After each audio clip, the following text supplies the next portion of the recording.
It's that same old startup screen glow, blowing dust off a gray game logo. Saturday stacked in a plastic case, sleepover scores we can't erase. Kirk's got stats like a cheat sheet code, and he's got jokes from the late night shows. Top 4 takes from a childhood stash, argue till the credits crash. Welcome to my nostalgia therapy. Tougher reasons I still feel 16. Pixel hearts and worn out DVDs. Play it back, let it all come clean. Laughing like we never had to leave. Hit subscribe to the internet. Every week's another memory. Yeah, this is my nostalgia therapy.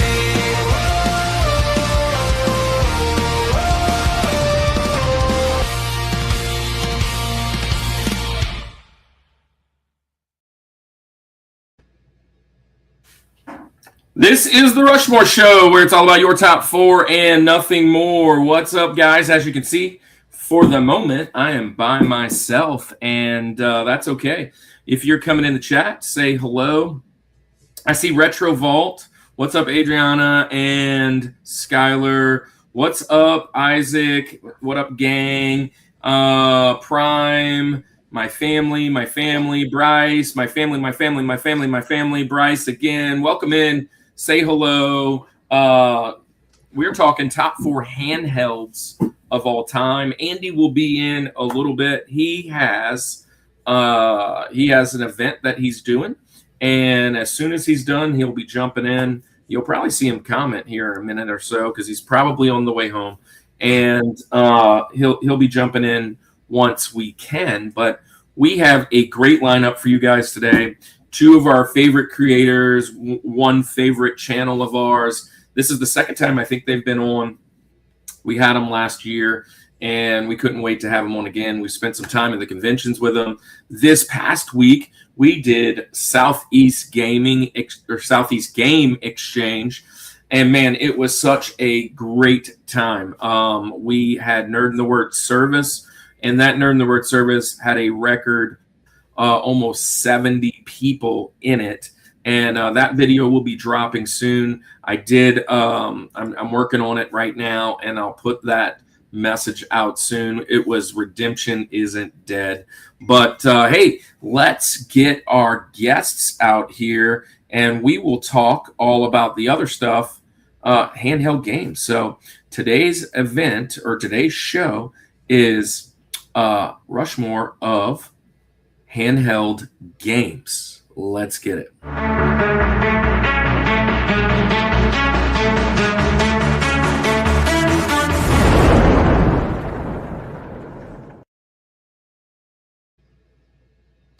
Well, I don't know on your side if you actually saw that video or the intro video, because it's not playing over on my side for whatever reason, but I apologize. But I do want to get out our friends, Pammy and Xavi, PNX World.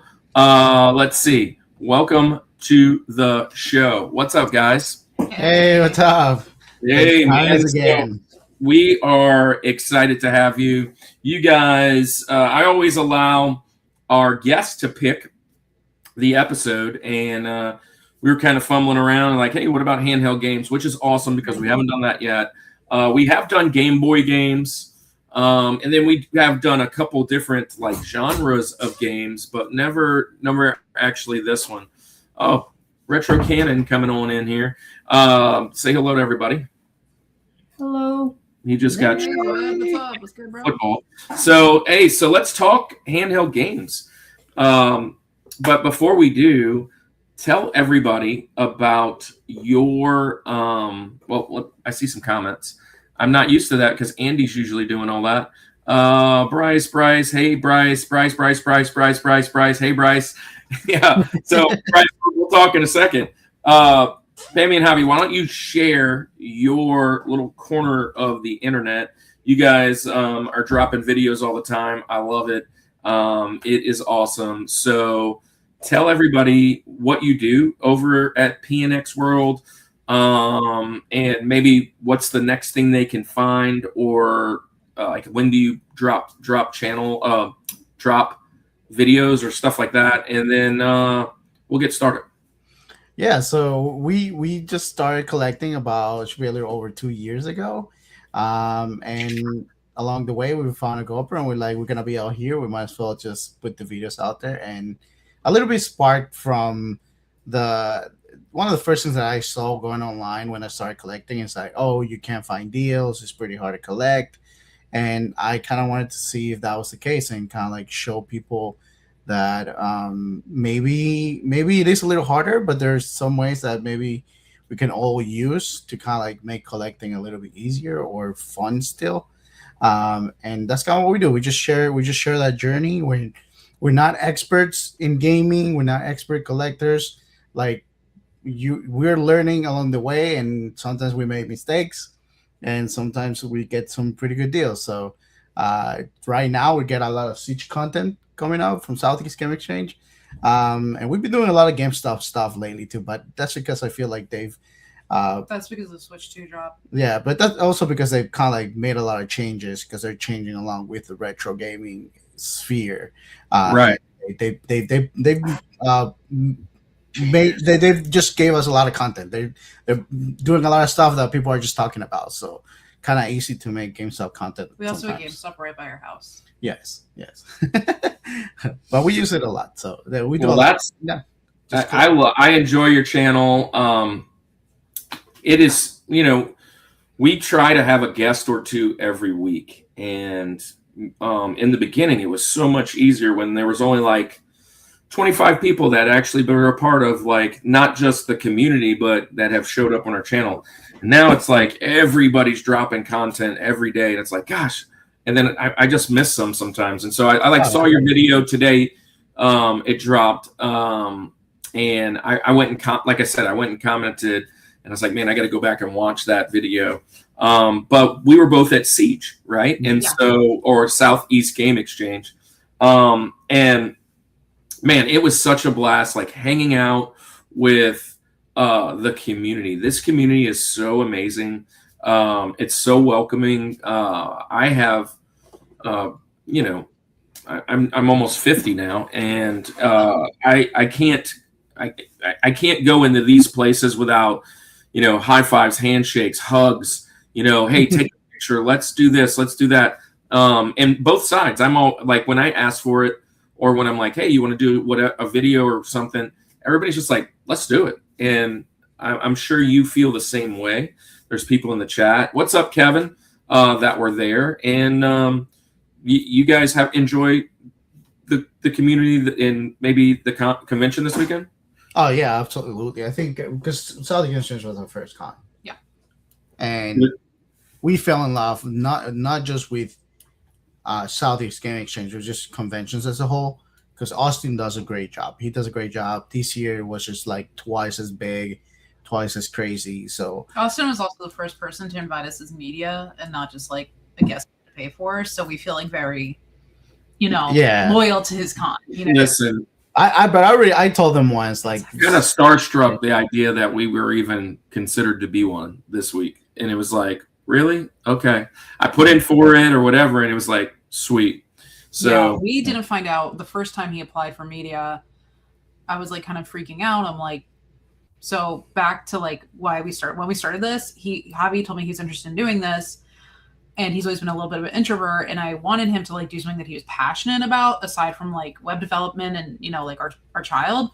Sure. But I was like, oh, the money that goes into this. So it's been like really cool to like see how we've been able to like do this without spending a ton, like how we self-sustain the hobby. Yeah. But yeah, I was like kind of freaking out because I'm like, oh, I really hope he gives us media passes. If not, this trip's gonna be so expensive. And then like right in the clutch, he's like, we get the email, you've been accepted as media, and we're like, that's awesome, because I have talked to a few people that weren't. So I mean, it's really a cool thing. What's the next convention for you guys? Where are y'all going next? We're kind of thinking that it might be Game and Geek in North Carolina. Okay. We're talking. Is that where it's at? No, Raleigh. Yeah, that might be the next one. And I think after that, we've definitely been planning to see if we can go to Really Rad Weekend. Over. Nice. We're trying to. I would have gone to Rick's in October, but he's no in Arkansas. But he's doing it. Rick, I thought you Yeah, said Rick. He's doing it right on our kid's birthday, so we're gonna have to miss. Our kid's birthday is a national holiday. Yeah, I actually went and messaged him and was like, "Hey, I wouldn't talk to him. You want to come to the service because we would love to maybe help you guys out." And he was like, "Well, actually, we're trying to do that ourselves over at our thing. So yeah, hopefully they get it going." But hey, so let's jump into this. We're already a little behind, but and that's fine. But we're talking top 4 handheld games. And I which one of you guys want to go first? Because I think so. So this is kind of like Pammy's realm because she loves handhelds. Right. To the point that like when it comes to both of us, I try to avoid Switch altogether because like to me it's a bit more of a hybrid, so I try to focus. But I don't think Pammy has almost ever used the Switch unless she's been playing it with me with friends. I can tell you this: I am not putting any Switch games on mine, and that is, hey, what's up? Be there in a little while. There he is. Hey, so I'm not putting any Switch games on mine, but I do have a little sad story. We bought a couple Switch games this week at Siege. We get home and our Switch and all of our games, we had it in a case. We took it traveling all summer, and now we don't know where it's at. It's been left somewhere. So we have now a bunch of games with no Switch. So I was like, for it. "What the heck?" And we're praying that it shows up like, "Oh, that's where we left it," or "That's where we put it." But we've done so much traveling this summer. I don't know. Did you have it at Siege? No, we didn't. Because Siege had a lot of found. No, we didn't have it at Siege. The last time that we can remember having it is coming home from camp with Andy. So, so I don't know. That was like 2.5 weeks ago, and then I don't know.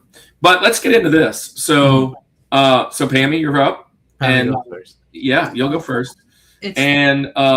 Remember, it's like criteria. So like why you pick these consoles basically, or these games. And then number 1, right off the bat, that's Rosie. So for Roosevelt, number 4. So you can tell us your criteria a little bit and then tell us your number 4. So and it goes bottom to top, right? Yes. Yep. 4, 3, 2, 1. Yep. Gotcha. So this number 4 after the criteria. Got it. So my criteria in general was I had to have played it a significant amount of time. Like I didn't just want it to be like a game that I thought about playing or maybe wanted to play. And I wanted to have some sort of like sentimental meaning to me. And the biggest reason why I'm into video games is because I specifically like handhelds.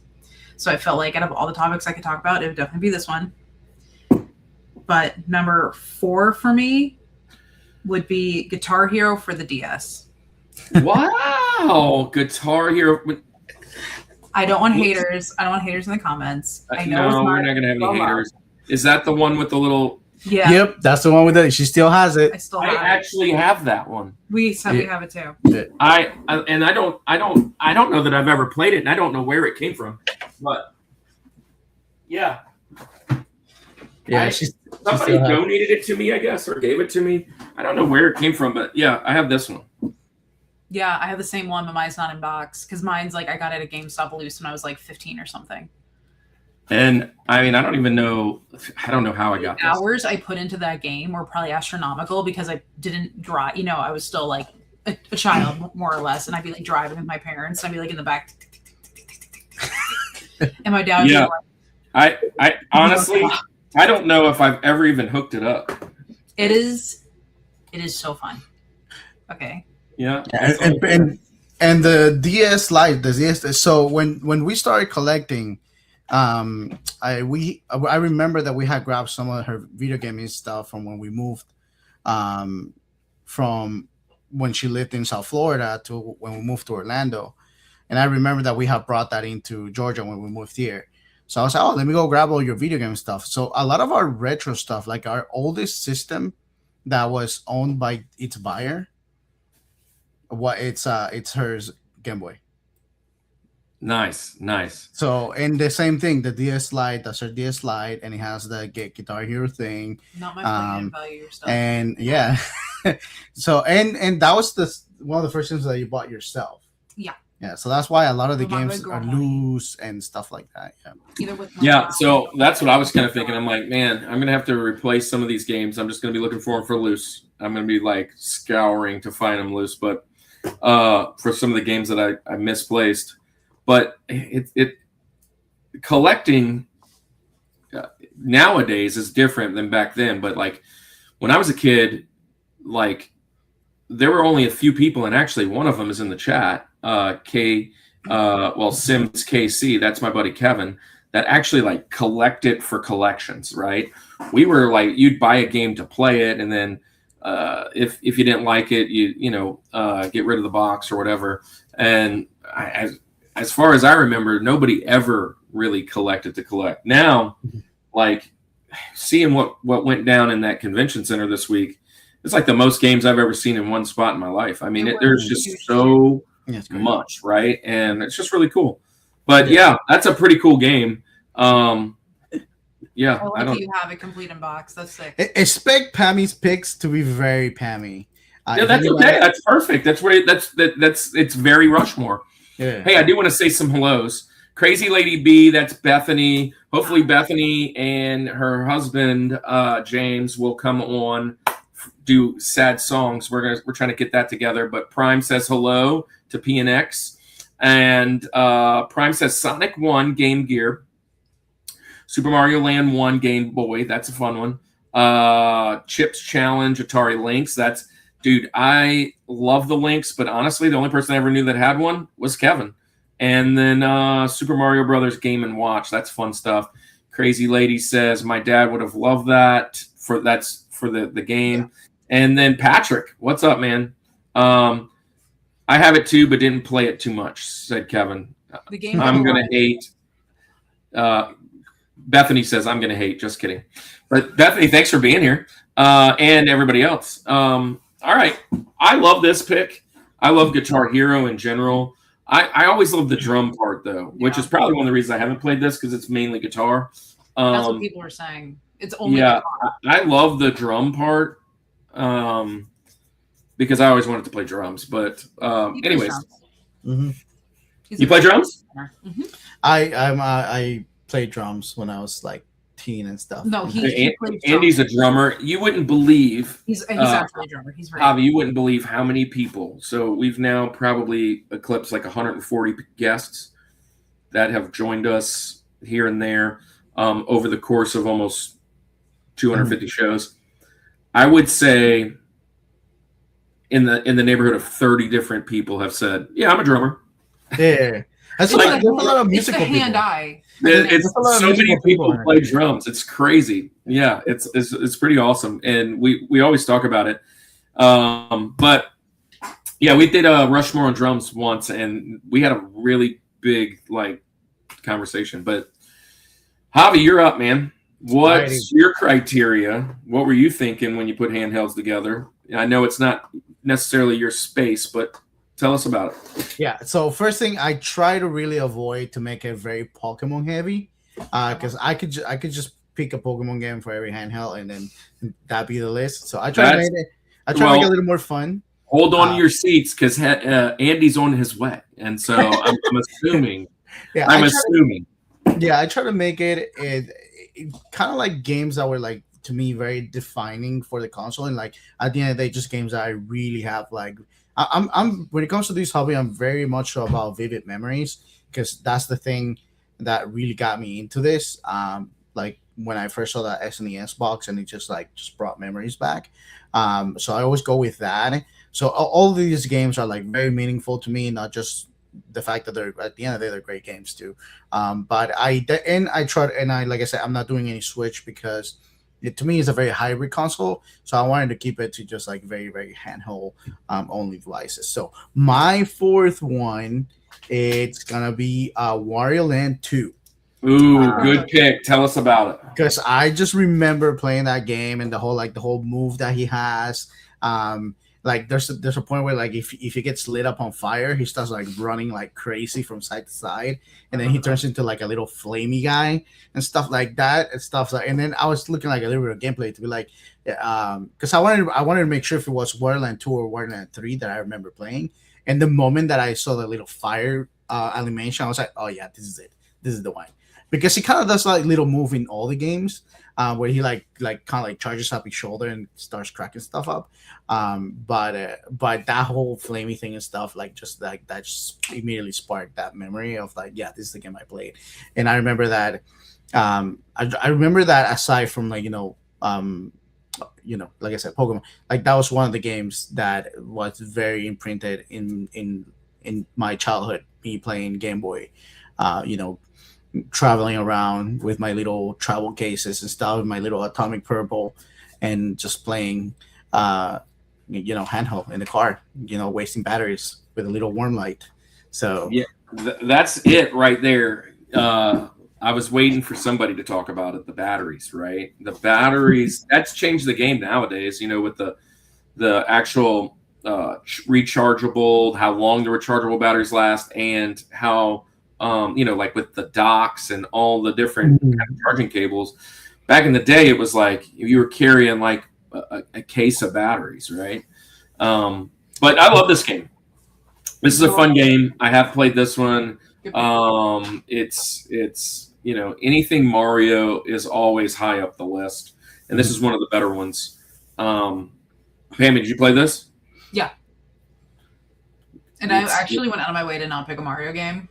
Yeah, actually, I think I'm in the same boat, similarly, but I'm not sure if I am or not. Well, it depends on probably honorable mentions, but yeah, I think I have a few that I would like to. I looked through and I was like, nah, no, not doing it. Yeah, I probably have one or two that I maybe, but yeah, I'm going to avoid them as well. Well, look, I'm going to jump into mine, and criteria is key when it comes to this stuff, and I will say, as far as handheld goes, I just didn't own a ton, and I still don't own. Up until me buying the Switch, the last handheld I had was the double screen, and also maybe the Advance.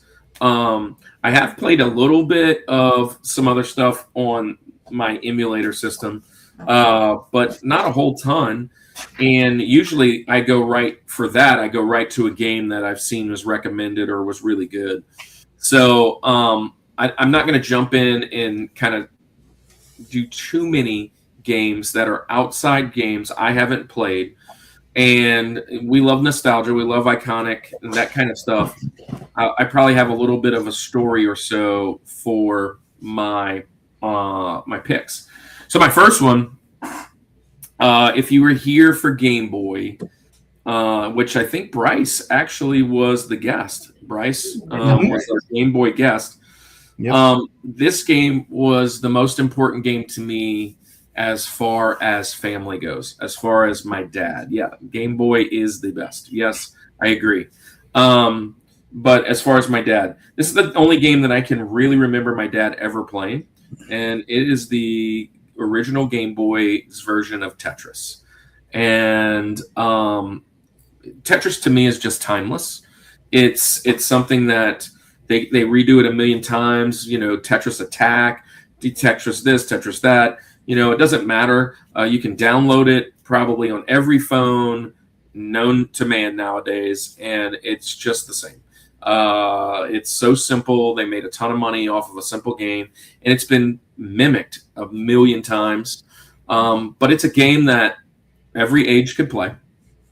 It really doesn't matter. Now, you might not be able to beat or get to those higher levels once you get past like 10 and it's like flying.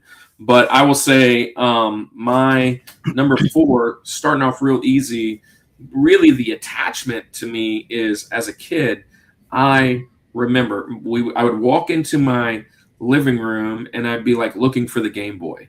And my dad would be sitting in the recliner playing Tetris. I'm like, can I have that back?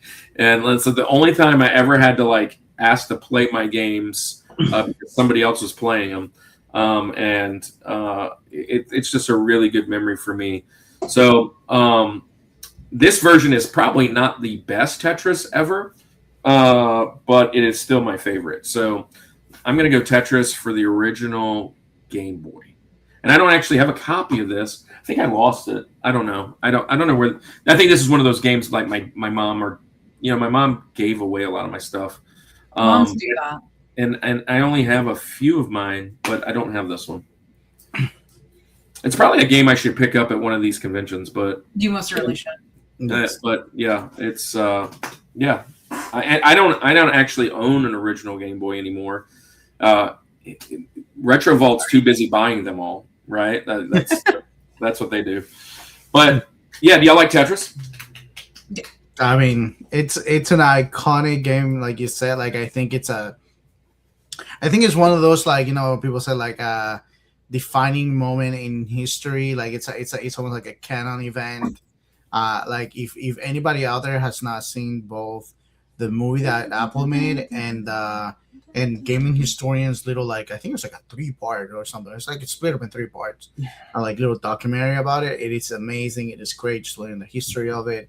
And in the movie specifically, when they connect it to the Game Boy, it's like one of my favorite parts of the movie, how they like showcase that. I can only hope that that's actually how it went down in real life, because it's just, Hollywood has a way to kind of like over hype moments of reality, but it is just awesome. It's amazing. That's the Game Boys are a different kind of Pokemon, right? You got to catch them all. I mean, but that I'm assuming that's Adriana. Hobby went very on the Tetris bit. My thing is, I think even because if you're looking at Tetris as like an age, it was a Russian game brought over to America when we had the whole, like, what was it called? Like the Red Debt, like we were terrified of the Russians and the Silent War and like all this stuff. And then all of a sudden, every American is begging for a Russian game, right? So I think it's like one of the history is really cool, but I think like even my grandmother, who would be like 120 now, she lived up until like 89, 91. She lived for a long time. She knew the Tetris music. She didn't know anything about games, but she knew the Tetris music. Yeah, I mean, like, I can remember. Just iconic, I mean, such an addictive game. Like it. I'm also Russian on my mom's side, so that's cool. I got a little tie to it, but I look like my dad. I will say this. This is also one of the very first times I can remember. So like just kind of turning back the clock a little bit. It's probably the first time that I remember a video game being a collectible, when they had the 2 different Nintendo versions. Yes. And you're like, did you get a Tengen Tetris or did you get the Nintendo Tetris? Yeah. And I was like, yeah, it's just the regular one, bro. And so, like, I remember that being such a big deal back then. I want to say my dad got us the Nintendo Tetris. Yeah. What's that? I think my dad got us the Nintendo Tetris. Yeah. Tetris is the only one I know. Is what I also, fun fact, I used to work night shift when I was like 20 at a psych hospital, and I had to stay up, and this is like the little old school phones, and I made #1 in the country when I was like 20 years old because I was up all night playing it to keep awake. Were you doing this on your phone? It was yeah, and I made #1 in the country, and it was really exciting. Watching those guys play Tetris nowadays with the whole tap thing, I'm like, that's wild, right? Yes. I remember like getting to level, I don't know, between probably like 10 and 15, and it's just flying, and I'm watching those guys like break it. I got to level 999. That's the highest you can get. Yeah. That's wild. It blacked out, and I was like, oh, it did something wrong to the game. And then they're like, I got like a little, back in the day, it was like an email or something. I forget. We're going like way back to like, even like, I had to pay 99 cents for text message type of thing. I got like a little like email that's like, you've surpassed our #1 in the country. Oh, you need to find that and I wish. I'm sure someone need to make that a video. If you knew anything about me, you know I went through about 300 phones between the ages of like 14 and 21 because I don't know how to. Yeah, I just dropped it all the time, so I'm sure that's long gone. Well, maybe it's buried in some kind of spam email way back in your, Yahoo or Hotmail or AOL. One of those. Yeah, AOL days. Anyways, all right, that's first round, and let's jump into the second round. We call this one TJ Jazzy Jeff. So, Pammy, you're up. What is your third favorite Hold on. handheld game of all I'm time? looking. I wrote notes and everything. I know what her first is. You know what my first is, but I'm between for my third. I think should that be my second or my third? All right, I'm gonna make it my third, and I gotta give it to Nintendogs. On double screen? Huh? On the double screen? Yeah, Oh man, I have that over there too. I'm not getting up and getting that. But that's okay. But I have the golden retriever Nintendogs, and my mom always picked the dogs in the house, like because she was like, I'm the one who's gonna be taking care of it, so I get to pick what dog we have. I don't know which one we have. I feel like it's the lab. But I had the golden retriever. Well, I had the lab. Was it a lab or a golden retriever? It was a. I don't know, but either way, I thought it was a golden retriever to me. Okay, don't ruin this for me. All right. I think they do have a golden retriever. Chihuahua. You got the Chihuahua? The Chihuahua and friends. Let me see. I want the Chihuahua. I want them all. And you don't understand. Like that game brought me so much. Oh, it's not in there. Oh no! What year did that come out? Nintendogs. Do you remember? Get the right light. 2005 for this one. Okay, that was before my surgery. But So it says it includes the Chihuahua, the German Shepherd, the Boxer, the Cavalier King Charles Spaniel, the Yorkshire Terrier, and the Shetland Sheepdog. So if I was 15, I think it might have been the first game I bought with my big girl money and my ice cream store job.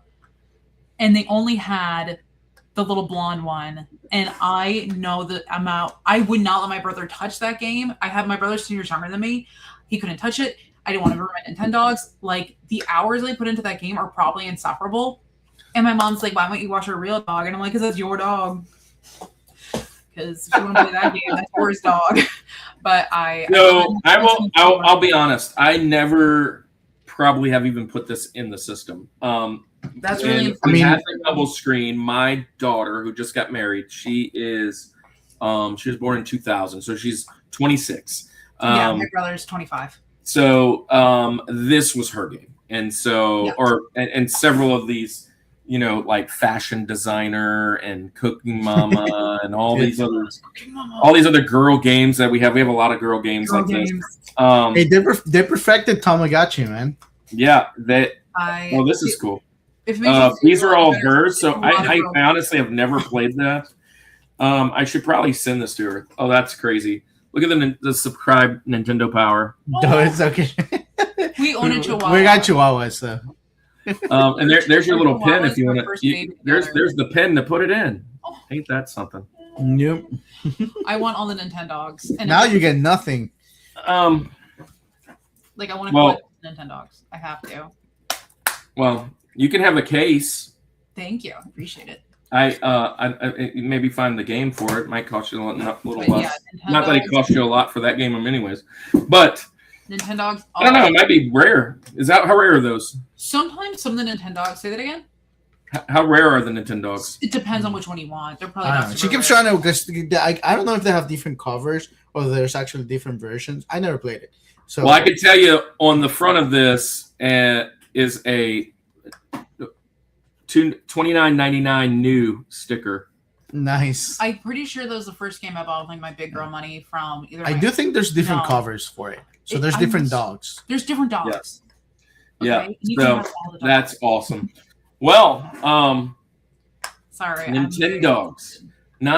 It's just one of those games I never played.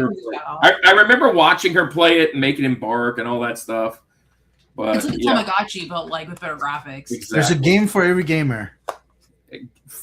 I am your peak cozy gamer. It wasn't until I got a little bit older that I got more into. In like 3 or 4 weeks, we're doing comfort games with.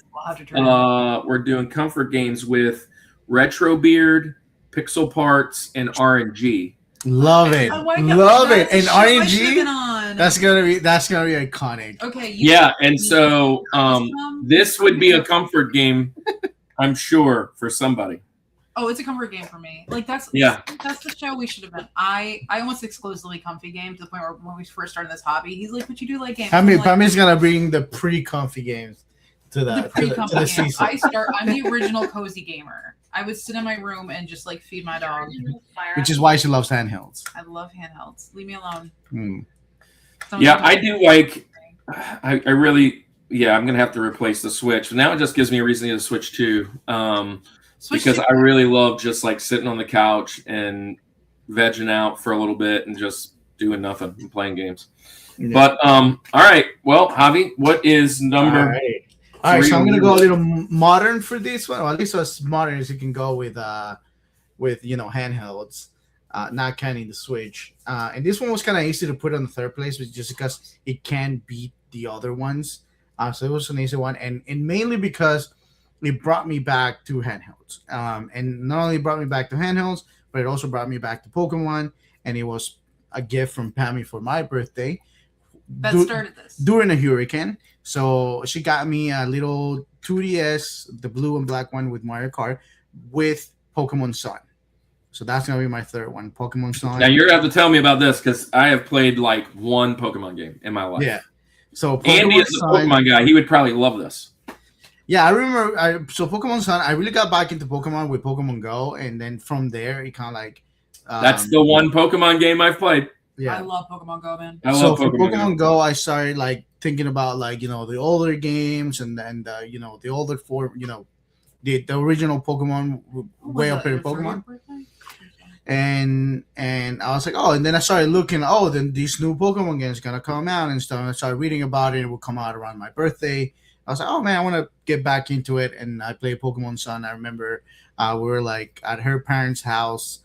I had like charged it enough to hopefully make sure that it would last me. We were taking shelter at my parents' house because we were in an apartment. Yeah, it would last me the hurricane. And which hurricane? I remember I started playing which hurricane? Do you remember which one it was? Irma? It was. Oh man, I can't remember. Dude, we've been hit by so many hurricanes. So I was going to tell you that's kind of some of these games. The Hurricane Katrina, which 2005. That's when I played the most double screen. Yeah, right. I played a ton of it because there was really nothing to do, and there was in the house. Yeah, and so I played a ton of it. It could have been Irma because I was still in high school with Irma. So no, it was after. Maybe I forget which one. It was a big one though. Or something. We lost power. Yeah, we lost power for like a week or something. Yeah, and then I felt bad because we got power back at our apartment before my parents got power back at their house because we were close to the hospital, or we were close to one of the hospitals. And I was like, guys, just come here. They're like, oh, your apartment's small. And I'm like, okay, but our apartment has AC. Yeah. And it's really not that small. It was a 2-bedroom at the time. I'm like, it's really not that small. Yeah. Prime says his favorite handheld is my Steam, I assume. I'm thinking Steam. Yeah. Steam Deck? Maybe? Yeah. I was like, is a Strim something I don't know? Well, he said S the first time, so I don't know. Maybe he's struggling today. Prime, we love you. So, yeah, hurricane games are always fun. So, Pokemon Sun, haven't played this one. What's on the cover of that one? Where we? What's on the what? What's the cover of that one? Oh, well, you got Solgaleo, which is like, he looks kind of like a lion with a sun kind of style face. And then the other I'm guessing they're Sun and Moon, right? Sun and Moon. Yeah. And then the other one's Lunala. So that one. So I was actually. We had like just gone married, so this was a long time ago. Either before. Yeah, we had just gotten married. Yeah, we had just gotten married. Yeah. And the funny enough, like recently in the channel, if you look at some of our crazy Switch 2 trades, I actually got traded. So this game got released November 18th, 2016. Which one, Sun? Yeah. Yeah. Well, then, but November 18, 2016 is the initial release. So maybe did we get it a year up? No, you got it early, remember? Did they do no, or you got it, wait. You got it early or you got it late? I think it was like a late. No, because we had your whole birthday in the hurricane. November's too late for a hurricane in Florida. I remember it was during hurricane. She might have gotten it the year after. I might have gotten it early. Yeah, he said Steam Deck. Steam Deck. Yeah, well, that's a good pick, man. I figured there'd be some Pokemon selected today, especially with Andy. He loves Pokemon. It's the only RPG he loves. Um, I'm kind of and I'll let him say those because I'm sure he's going to jump in and talk. My next one is a game that I've actually played a lot. I am a huge fan of this franchise. Well, several franchises that I'm a huge fan of, but this is one of the few. And I still have my copy here, but I'm going with Link's Awakening from the original Game Boy. I actually had it for the Switch. It's one of the games I'm going to need to replace now. But Link's Awakening, which is really cool because there's a big twist at the end if you've ever played it. But this one doesn't have a lot of the main characters, the princess and the Triforce, and there's no Ganon. He's beached up on an island. The island's kind of cool in a different way. And I put some hours in this as a kid. I love the Zelda franchise. Usually we save Zelda for Link, which is next, but my number 1 and number 2 I think are just a hair better than this. But yeah, here's my original copy of Link's Awakening. And honestly, almost a disappointment when you first get it because you're expecting the other games, and then you find out, the twist, and it's just a little different. There's no all that stuff. But especially now that it's been remade, it's so much fun to go back and see the different stories now 40 years later. So that's going to be my pick today for number 3, my TJ Just Jeff. But I'm going with another original Game Boy. So my first 2 original Game Boy, and which both of those were on prices. So you guys like Link's Awakening? You like Zelda? No, yeah. I love I Zelda. think we're both wearing Zelda shirts. Yeah, we're both wearing Zelda shirts right now. Yeah, I noticed. Zelda is just, if we ever did franchises, it's probably my number 2, right? It's probably my number 2 franchise of all time. But right behind that I can think of 100 to try and fit in. But number 1 and 2 is easy for me. It's Final Fantasy and it's Zelda, and it's just and then everything else. But if it's one of the reasons I want to get a number Switch 2. A Switch 2 is the new Zelda coming out. Remade. Well, you might want to wait just because I think that is rumored doing the Switch edition. They might do a special edition, or at least we're hoping. We're hoping that it's they been do. rumored. They probably will. They have to do it. They did it, especially because the Netflix movie is coming out. They're gonna do it. Yeah, well, we'll see how that goes down. But so do y'all like this one? So Link's Awakening, great game. I don't know that I would put it at super high top of Zelda games, just because I think there's other Zelda games I love. But so it's definitely not the best game. It's just my favorite. It's most nostalgic. Yeah, but definitely when it comes to handhelds, it's actually I think the only, not counting the 3DS re-releases, it's definitely one of my favorite handhelds because at the end of the day, it's one of the only ones I really played. But when it comes to what I like to, the offshoot Zeldas, where the kind of these Zelda games that don't really add anything to the overall lore of the Zelda canon, I think this is one of the best ones. Because the only other one that I like to put in that same boat is Majora's Mask, and I really don't like Majora's Mask. Oh, that's his That's my bottom Zelda, and where I think Link's Awakening is a great game. We'll fight you to that. It, like you say, it doesn't have Zelda. It's kind of like a Zelda game without being a Zelda game.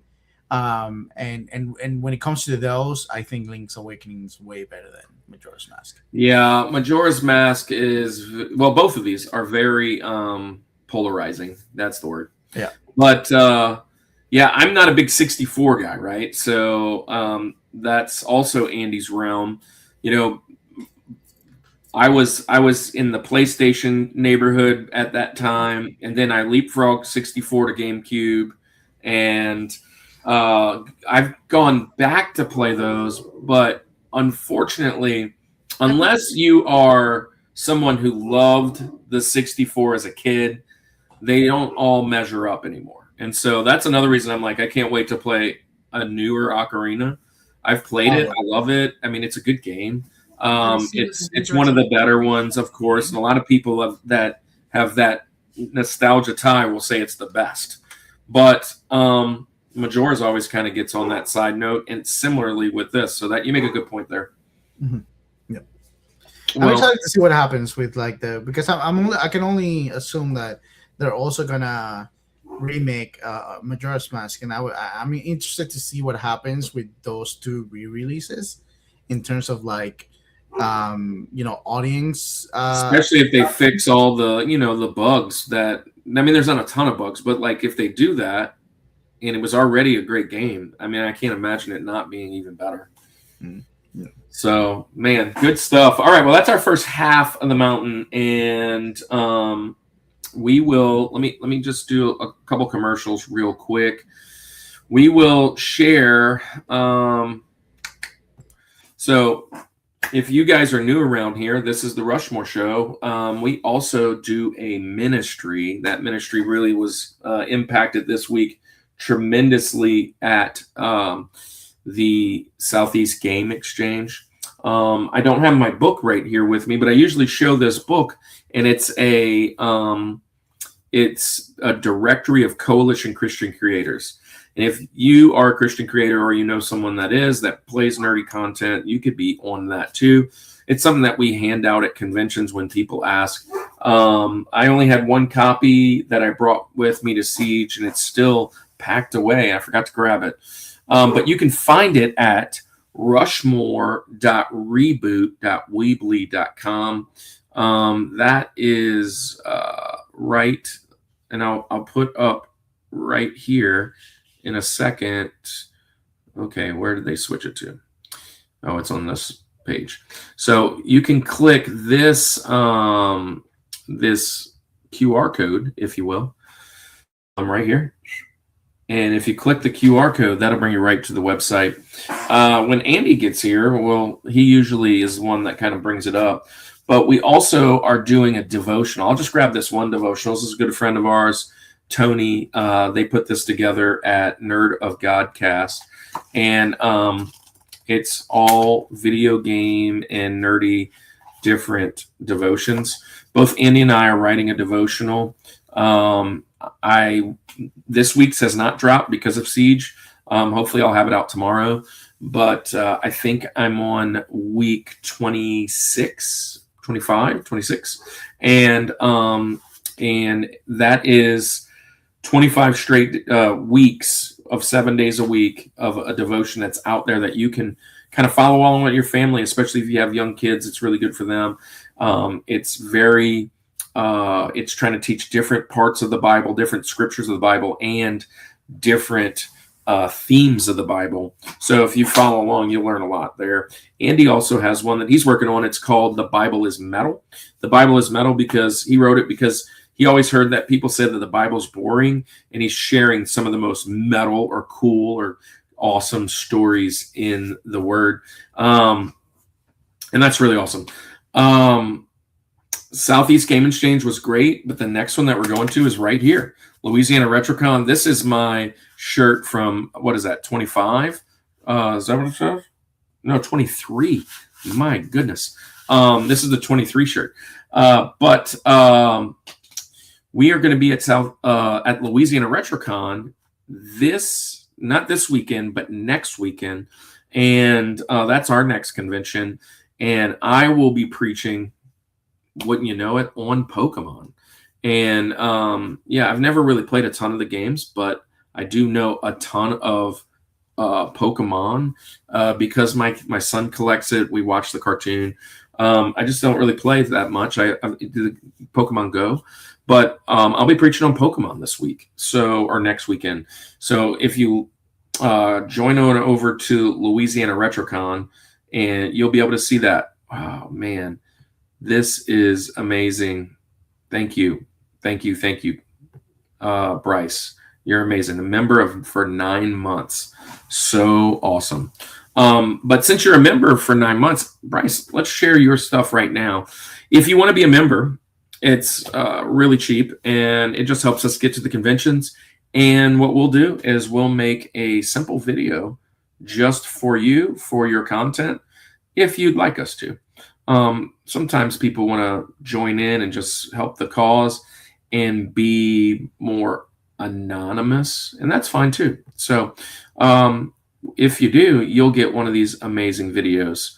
I'm going to play this, and then I'm going to play our Culture Box of the Week, which is a group of friends that are in that Christian Creators, and then I'll play the Coffee of the Week.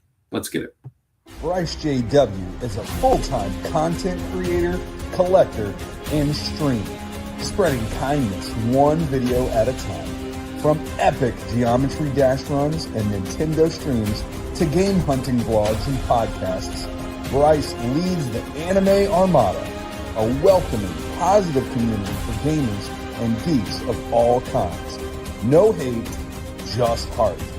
Join the crew at youtube.com/@BryceJW.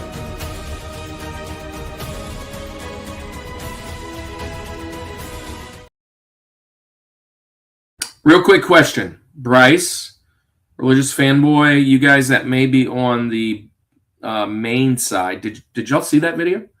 Because I see it on the short side. I don't see it on this side. So did y'all see that video? Say yes or no. Because if not, I'm not going to play the other videos. Because they're just on the short side for some reason. Did you see it on the big side? Anybody? On ours, we see it on both. Great. I think it's just on my screen. I don't know why it's doing that. So I'll share it.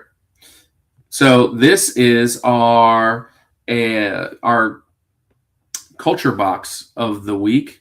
Our friends over at the Cellcast.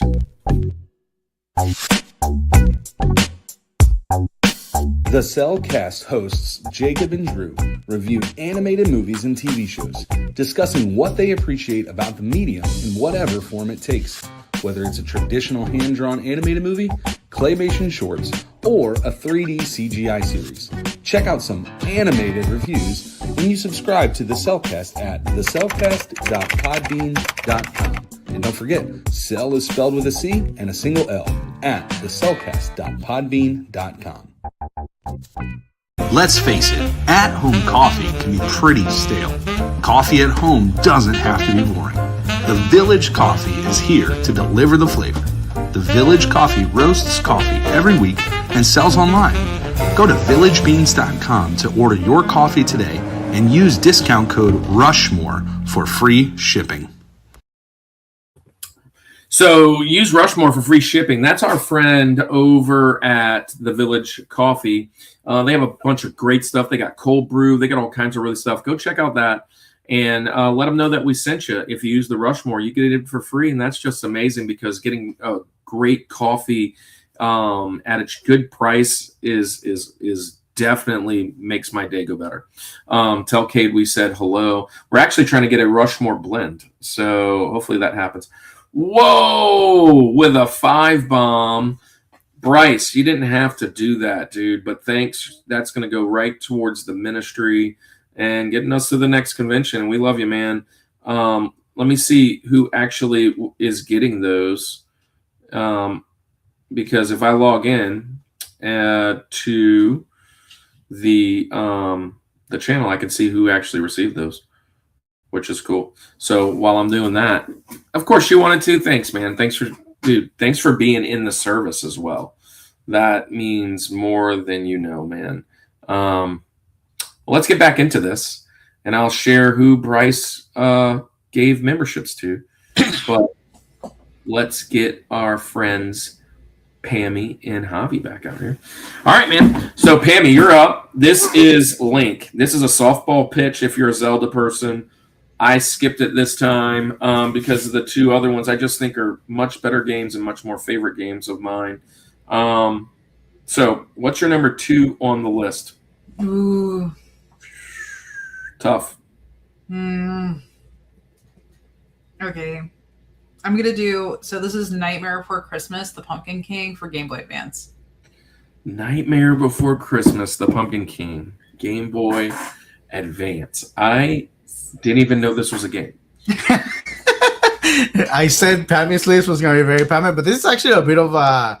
If you have, Is it a platformer? Yeah. It's a a. Metroidvania. Yep. Are you like throwing pumpkin heads? No. Please. So What are you fighting with? And then you gotta like it's like Metroid. You gotta go through and you have like different. You jump over tombstones. Then you got like your big bad and Oogie Boogie and like Mhm. The secret is it got really hard and I still haven't passed it and I've been playing it since I've been like 14. So she played on her DS Lite because when she played with it, because like totally sorry, like your dad wouldn't like buy. Okay, so my dad refused to buy me any more video games after the PlayStation because he said I didn't play them enough, and he said I'm not wasting my money on it anymore. You don't play them enough, and I said, Hey, Heather's in the house. Welcome in. Hey, babe. So I'm like, that makes me super sad. And so my dad's like, well, you can buy video games and you have your own money. Well, at 16, I got my first job, and that's what I did. So I bought the DS, the DS Lite that had like the Game Boy in the bottom. Yeah. And that was one of her games. That was one of the games I bought because I've loved Nightmare Before Christmas forever. It came out when I was 2. And my grandmother did this thing where she bought me every VHS because I was like a little introverted, like a little weird kid. So she bought me every VHS you can imagine. I own every VHS from 1990 to 1999. And that was one of the ones she bought me. Hi, Heather. And basically, she didn't realize how spooky it was. And I would just listen to the music, skip over the Oogie Boogie parts, and enjoy the ghost dog. So yeah, that's fantastic. I have a tattoo somewhere of my Christmas. I have played it a little bit, and quite honestly, it's a bit of a sleeper. Like it's a good game. It like, is. Don't expect it to be amazing like Metro, but it's a good game. It's a Metroidvania game. It's very well themed. If you like Nightmare Before Christmas, it's very well themed. Exactly. That's a great story, and that's why that's what this show's all about. It's not about like the very best of all time. It's about sharing cool stories, sharing our experiences. Speaking of that, Pixel Parts, we were just talking that she's going to be on the show later with RNG and Retro Beard, and they're doing comfort games. And Heather, buckle in because Pammy's giving us a bunch of comfort games this week. I texted her. She's like, awesome. Jelly, you're doing cozy games. That's my niche. Yeah, that's her stuff. So, and what's up, Bryce? Comfy, cozy. Yes, exactly. So, Bryce, here's who you gifted.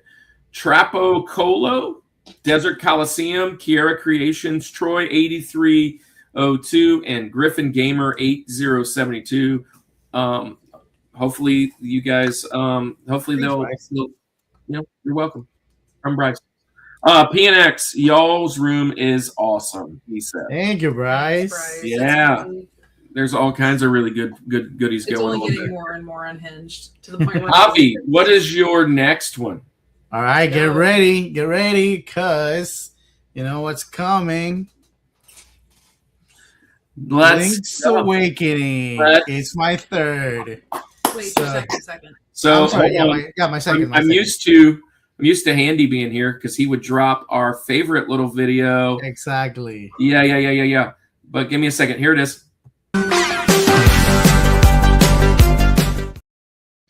You got the black our first Rushmore. Yeah, our first Rushmore. This is the DX version for the Game Boy Color, which it is a little bit better. And I do remember playing this one specifically on the Game Boy Color because I didn't have the original Game Boy. I had the Game Boy Color, and while I did buy some original Game Boy games, I do remember that this one I had it as a Game Boy Color game, and they do make it look a little bit nicer with the colors specifically built for for that game. But yeah, they say when you said it, I was like, okay, we're gonna clash. We're gonna cross. Hey, let me. It's a great game. Just say this real quick. Welcome to the show, Andy. Hey, He's here. Sorry, guys. It's No, you're been fine. chaotic, but awesome. Andy is he had a big day today, so Andy, tell us. Whoa, Bryce gifted another one. Bryce. Bryce, you didn't have to. And Bryce, that was for DJ. DJ Blade is a good friend of mine. DJ Blade, I'm gonna have to message him. DJ Blade 3688. He's actually an old student of mine when I was teaching ministry. Awesome. I'll have to message him. But that's a W. So welcome in, Andy. Let me catch you up. Have you been watching? On and off. I've been trying to. Yeah. It's all right. Yeah, because you had to drive and you had to be safe. Hey, still got my old Game Gear. Says Honky Kong. Honky Kong. Hey, so Rosie. We went through that. We just got our first Rushmore, which is Link's Awakening. So I have come out with Tetris and Link's Awakening for my 4 and 3. Pammy, she went with I don't remember your 4. What was number 4? Oh, Guitar Hero. Yeah, Guitar Hero. And then Nintendogs. And then she just did a Nightmare Before Christmas. The Pumpkin King. The Pumpkin King? Yeah, the Pumpkin King for the GBA. For Game Boy Advance. Yeah. And then Javi, let's see, he just did Link's Awakening. He also did Pokemon Sun. And my first one was Wario Land 2. Yeah, Wario Land 2. So that's where we're at. So, Andy, do you want to drop your... Absolutely. I'm ready. What's your number 4, Andy? What's your criteria? So my criteria, there's an obvious route that I could have gone for my 4, if you know me. And I tried to stray as much away from that as possible. At least the list being dominated by these people right here, right? That's what the same way. But I'm not going to be 100% successful at that. I'm going to be as good as I can be. But so for my number 4, but also there's like weird nostalgia tied to handheld games that I tried to think like, could I be as controversial tonight without being controversial? Because they all count, but it's not necessarily the route that like I think many people would think. And there's a super nostalgia to my Rosie. And it ties to my dad. And no, it's not Rocky and Bullwinkle. That's what I did for Tetris. Yeah. So it ties to my dad. It's way different than Tetris. You know what? It's kind of like Tetris in a sense. No, but it's not. My dad, one of my fondest memories, and he's still around. So it's not like I'm saying it like he's gone. But he had this pastime that he really, really enjoyed. And when he couldn't do his pastime, my dad didn't really play video games. Like, definitely not a video gamer at all. Like, we were not doing that. But he had this little handheld thing that was like a video game. So I'm going to be as controversial as I can to do. 1996, this thing comes out. It's called Radica Bass Fishin' Electric. Yes. Yeah. But I remember, if you see the picture of this, it's so 90s. Like your whole tackle box, the handle of the thing is your tackle box, and like it's listed. You guys know what I'm talking about. Okay, yeah, my dad had it. Yeah, everyone's dad, I think, had this. I think it's like your dad had to have had it. If you were a dad in the 90s, you were dad in the 90s and also like fishing. Yes, you were required by law to have. But I remember it was like he would spend so much time fishing, and then and he would never play video games. Like he was not playing the games I was playing. Maybe he was awesome every now and then. But he would sit on the couch and he's casting and fishing. And, and I remember like Billy Bass on the wall. We did have a Billy Bass. Everybody did, dude. Yeah, we had a Billy Bass, but my dad actually had actual mounted bass too, as well. But anyway, I remember, and it's like the worst, like little pixels of like this fish that you're getting. But it was pretty cool because it was like almost like the monitor that he had on his boat, like the depth of the water and like all this kind of stuff. But it was that was what it's so weird that when I thought handheld games, like this was the first one that came to my mind. And it's just, again, there's so much nostalgia to it. So I'm going to go Radica, 1996 Radica. What are we on right now? We're up to number 2. We're all the way to the list. Well, it's my next pick. Well, that's fine. I'll just give my next pick 4 for and 3. 2. I'll give my 4 and my 3. And then coming in at number 3. So that was 4. I guess you guys want to add anything on Radica bass fishing before? Well, I will say this: I never owned this. My dad didn't have this, but I'm positive I know which one you're talking about, and I feel like I could go to any one of my buddies' houses, and it was sitting on like the nightstand or the whatever. It's like, oh, your dad plays that game. Yeah. My dad did not. He did like fishing, but again, Tetris was the only game my dad played. So, I lie. And you reminded me of this, and this is kind of a veteran move. And I was hoping you would say this. My dad actually, he would get the handheld like slot machines and poker games. Yes. And I thought that's what you were going to say. I did was too. like, I thought you were going to say that too. I was like he did play those. Like blackjack. Yeah, like blackjack or whatever. You need to have like $7 zillion, and you just sit there all day. But there's something really cool. Like, again, going back to the bass fishing one, it's like with the loss of like physical media, and I know like whatever, we've probably beaten the dead horse talking about that. Like to have something that's like not even just like a cartridge video game, like an actual all-in-one fishing rod. That was also, that's pretty cool. Kyle was collecting the Tiger handhelds for a while. He just sold them all. Yeah. But he had like 100 of them, and he had some big money ones. But he sold them all because now he's doing cards. But I went over there and I was looking. I was like, dude, I don't even remember this handheld. Like, I didn't ever even seen this. And it was out like the time when we were kids. I was like, there's so many of those. Yeah. But I have my eye on 2 Tigers that every time I try to get them, they're a fortune. they're so expensive. I was like, dude, you're actually buying those? Like, that's like the worst game for the nothing. Like you're getting like, it's $1,000 for like $1,000 for a game that does that. Yeah. And it's like, you're done. Put it up. Yeah. It's just a display. So what's your number 3? TJ Jazzy Jeff.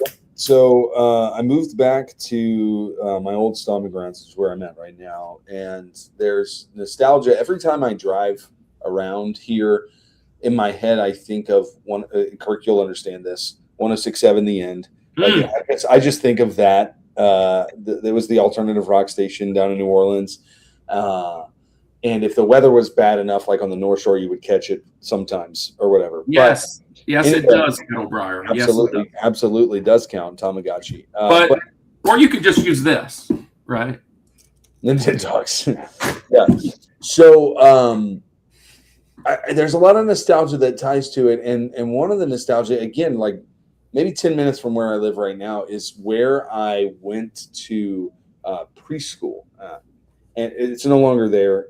It's long gone. Your wife went there too, right? Wife went there. It's actually a crazy story. We both went to the same preschool. She moved to Texas. I moved to just further north in Louisiana, not north, but anyway. And she moved back senior year of high school where we met, and then we found out we went to the same preschool. It's a crazy story. Anyway, we have pictures that we were in the same Last preschool time we were on, class. you showed us a picture. It was super cute. Oh, was it really? It's something about you guys brings up nostalgia, and it just Perfect. I just I love We shared it probably about 5 times on the show. it's a cool story. I love telling you. But anyway, all that to say, I remember distinctly a day. It was something outside of just normal preschool hours. Like we had some event there or some kind of something. I forget exactly what it was, but my buddy brought a Sega Game Gear to this said event, whatever it was. And I remember playing as long as I could Sonic 2 on the Sega Game Gear. That's going to be my number 3 right here. I know last week we talked about the Master System, and I brought up Sonic 2 as well. But it's just on the Game Gear itself is just what it's sticks in my memory so much. So I'm going to go Sonic 2, which I think is great. Sonic on the Game Gear and the Master System is a little bit different than what you were used to on like Genesis and some different things like that. A couple different things, but I remember playing the mess out of that game for sure, and it tied to this nostalgia for me. I had a Game Gear. It was a blue one. Lost the back like everybody else did. No, it doesn't, or it didn't work when I got rid of it, or something happened to it. I don't even. It's probably in the attic somewhere. But I only had one game for it, and it's not a game I would put on here. But I would have loved to have Sonic 2. That would have been awesome. Or some of the other classic Genesis games that were on there. That's like the main reason to have a Game Gear, was to be able to kind of take your Genesis games anywhere, was kind of some of that. And this is obviously one of the best, if not the best, Genesis game. So, of course, it needs to be on the list. Perfect. Do you guys like Sonic 2 at any capacity? Game Gear, whatever? My only experience with the Game Gear as a kid was, I remember I had a friend that had it. Because if you think that the Game Gear was like kind of like not many people had it over here, back home it was like a rarity. Like I remember it being like, "Yo, you got money if you got these in your house." Anything with the Game Gear. But I remember he had this like hockey game that I like playing there on that one. It's one of the games I remember playing there. I don't think he had. Surprisingly enough, I don't think he had Sonic. I think he had like that one and maybe Aladdin or something like that. He had on the Game Gear. So yeah, that's my most. I was a very Nintendo kid when I was a kid. Oh, I was mostly Nintendo, but we definitely had the Genesis. And I was very Nintendo until PlayStation, and then Same, yeah. Then I was a very PlayStation until kids. And then now I've revisited with the Switch, of course. But hey, well, I'll jump in. Now we're caught up. My number two is a game that I talked about before in I think it might have been an honorable mention in either role-playing games or something of that nature. But I remember kind of traveling the world and going to Iraq. And I wanted a game that I could play not only on the flight there, but on the flight back, and if I ever had any downtime there. And so I looked for a role-playing game, and this is the one I picked up, and it is one of my favorite games of all time. Golden Sun. Zooming in. There it is. Golden Sun. And I actually put it on behind me. It is just a phenomenal role-playing game, and it is one of my favorites. Let's see. I pulled up some of the specs to kind of talk about it, because although it is a great game, unless you're kind of a role-playing fan, which I know Andy is not, you don't really know much about it, because it doesn't have like Final Fantasy. It doesn't have a zillion iterations. There's only a few. And this is the original. This is the one, Game Boy Advance. I was trying to look, 2002, which would line up if that's what it is. I'm trying to bring up my notes, but it's freezing. But great game. Golden Sun. Pammy, Javi, I know Andy does not, but do you guys know this game? Yeah. So I know about it, and surprisingly enough, I think that is a game that we recently picked up, Completing Box. I just know it's an RPG, and I know it's a great RPG for the Game Boy Advance. So I actually kept it just because Pammy's getting a lot into RPGs, and I figured that could be a future. Yeah. This is what it looks like. Yep. Pretty sure that's the one. Yep, that's the one we have. Yeah, it's awesome. Actually, this is the one I have, because there's two of them. I have the Lost Age one, which is this one. There it is. I think they're very similar.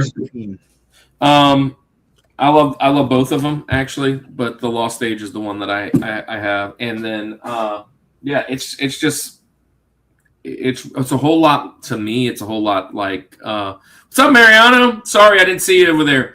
My top 4: Tetris, Final Fantasy Adventure, great game, Donkey Kong, and Golden Sun.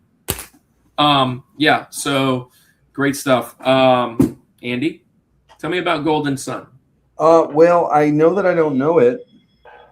I don't either. I'm so sorry. Yeah. We have it. I've never played it. I know that there's a song my kid likes to sing, Mr. Sun, Mr. Sun, Mr. Golden Sun. That's Miss Rachel. Please shine down on me. You know, there's that. Yeah. That's about Mr. Golden Sun. Yeah, I know that. There's probably a Chinese buffet. There's probably a Chinese buffet. Pammy, is your kid singing that too? Yeah, he 2001. Which lines up? He was when he was little bitty, but now he's 4 almost, and he likes SpongeBob. SpongeBob's great. Miss Rachel for a long time. Yeah, we're out of the Mrs. Rachel world. We are too. By now, 3-year-old, she's kind of.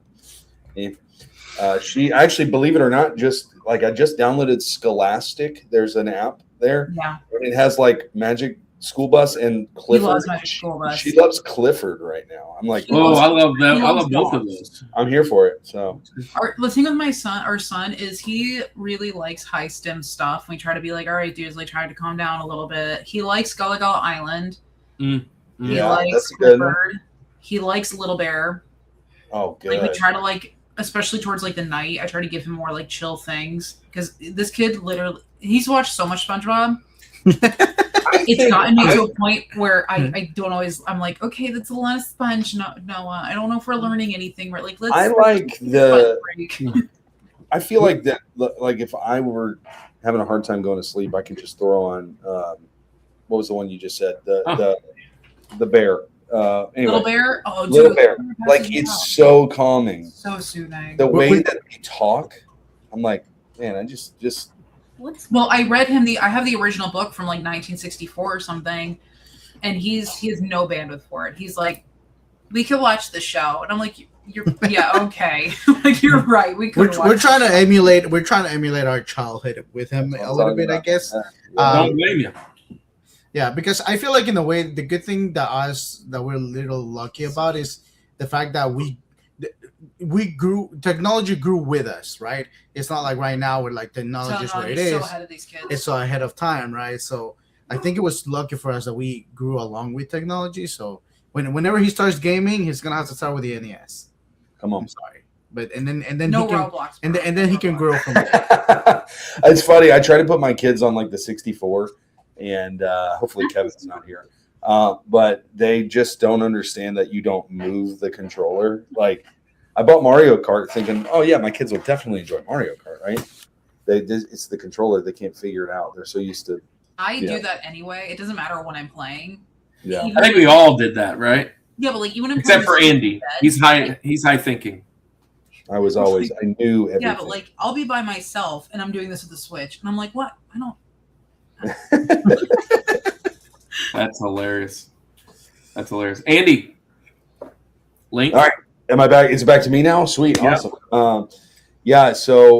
I held out as long as I can before I started talking about some of my real loves. Of course, I love bass fishing. Of course, I love these other games here. But let's not kid ourselves.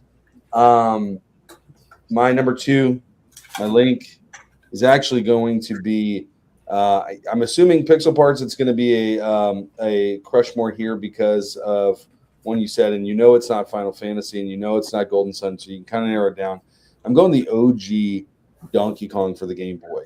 And I'm talking about Mario or Jumpman and Donkey Kong. And I just love this game. Getting the hammer, everything. I absolutely love this game. And one of the things that I like to do every now and then, especially when we're talking video games, we're doing stuff, and I go just look at images of gameplay of these games that I played, and it just is floods memories back. And I love the sounds of this game. I love the music. I love that in Super Mario 2, the one that just came out, if I think it's like even just in the beginning, the illumination screen with the minions where they pick up they get the hammer. It's one. I was like, I'm already gonna love this movie because of that. But yeah, I love this game. The climbing on the vines and all that stuff. Just everything about this game. You see where Princess is at the beginning and she's yelling help, help, and then it just comes all the way over and it shows you where you're kind of shows you the whole course. And man, I love this game. So I'm going OG Donkey Kong. I know you guys know I'm a Donkey Kong fan. I love everything that Donkey Kong did after that. Obviously, Donkey Kong Country and everything that's happened since then. I love Donkey Kong Country. Don't get me wrong, but something about the OG. There it is, right there. I just love that game. Love Donkey Kong. Yeah. I'm hoping for a Donkey Kong movie that we get that I think it's like rumored. Yeah. Plus, they got Seth Rogen playing Donkey Kong. I just didn't like that we didn't get him into. We had a shot of him, but we didn't really get any Donkey Kong happening in Super Mario 2. But I get it. I just selfishly I want some more Donkey Kong. But the movie wasn't well received. I loved the movie. I think it's fantastic. But if I'm nitpicking, I just want some more Donkey Kong. I did too. I looked for him the whole thing. I was like, where's Donkey Kong? I just want like every one of those movies. Like I just watched He-Man, right? Any of those movies where you're just bringing back my old childhood. I don't really care about the story. I just want Easter egg after Easter egg. That's it. Right. And they know that. Just keep Mario does that. Keep me going. Oh, did you see that? Like that. Well, like in Super Mario 2, like with the with Rob the Robot. Yeah, that was hilarious. That was hilarious. I will say that when Mr. Game & Watch appeared, I was that too. I was like, why did I freak out so much in that scene? I don't know, but it was awesome. He goes, my daughter's Smash Brothers is happening. Oh yeah, Smash Bros confirmed. Absolutely. Yeah. All right, so we're to the George, and we're all caught up. Yeah. So Pammy, number one handheld game of all time. You're gonna look at me and always be like comfort gaming. So back to what you were saying with your number 4, it's my number 1. Oh yeah. Oh, let's do it. Hold on, let me get back on track. Let me. I got it. There it is.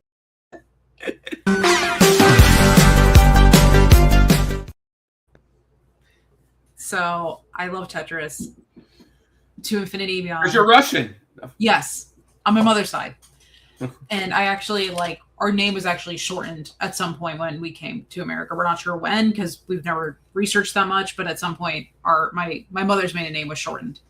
It was Resnick, and now it was shortened to Resnick. It was actually Resnikov because that's how Russian my mother is or was.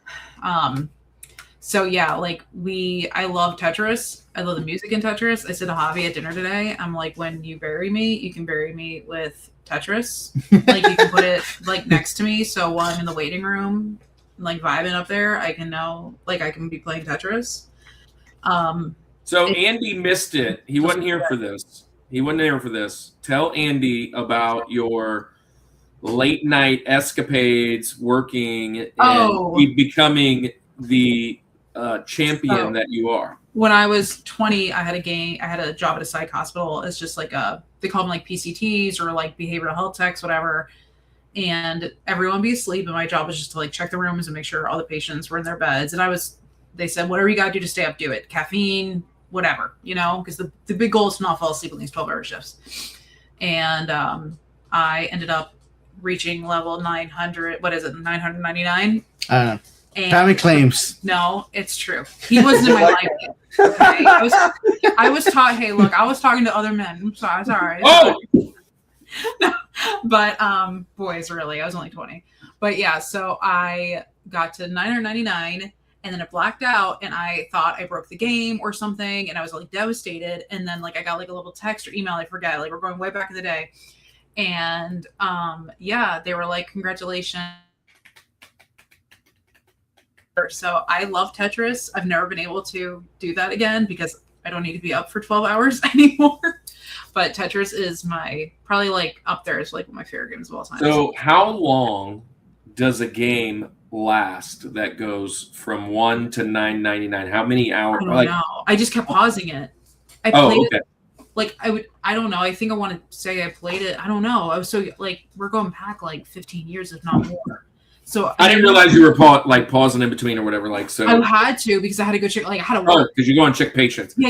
So here's a fun fact. I was so prior to going into ministry because I went to school for being in the ministry and school to be a teacher now. So if you go before that, I was actually in school to be a nurse.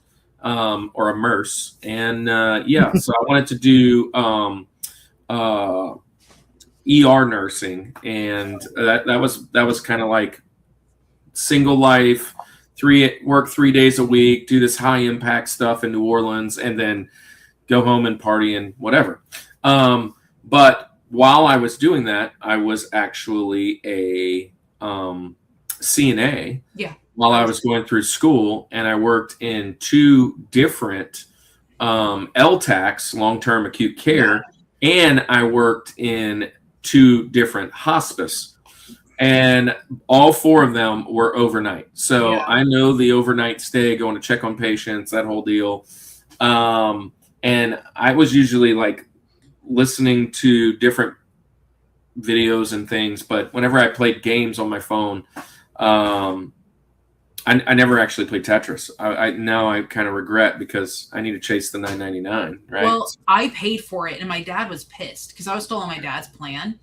And I get home, and my dad's like, "Pammy, why'd you download Tetris? It was like $10, whatever it was." Like, I was like, "Dad, because like I gotta stay up at work," and like he's like, "Well, shouldn't you be working at work?" And I was like, "Okay." So I remember my dad was pissed, but then I told him, I'm like, "Dad, like I think I beat Tetris," and he's like, "Bullshit."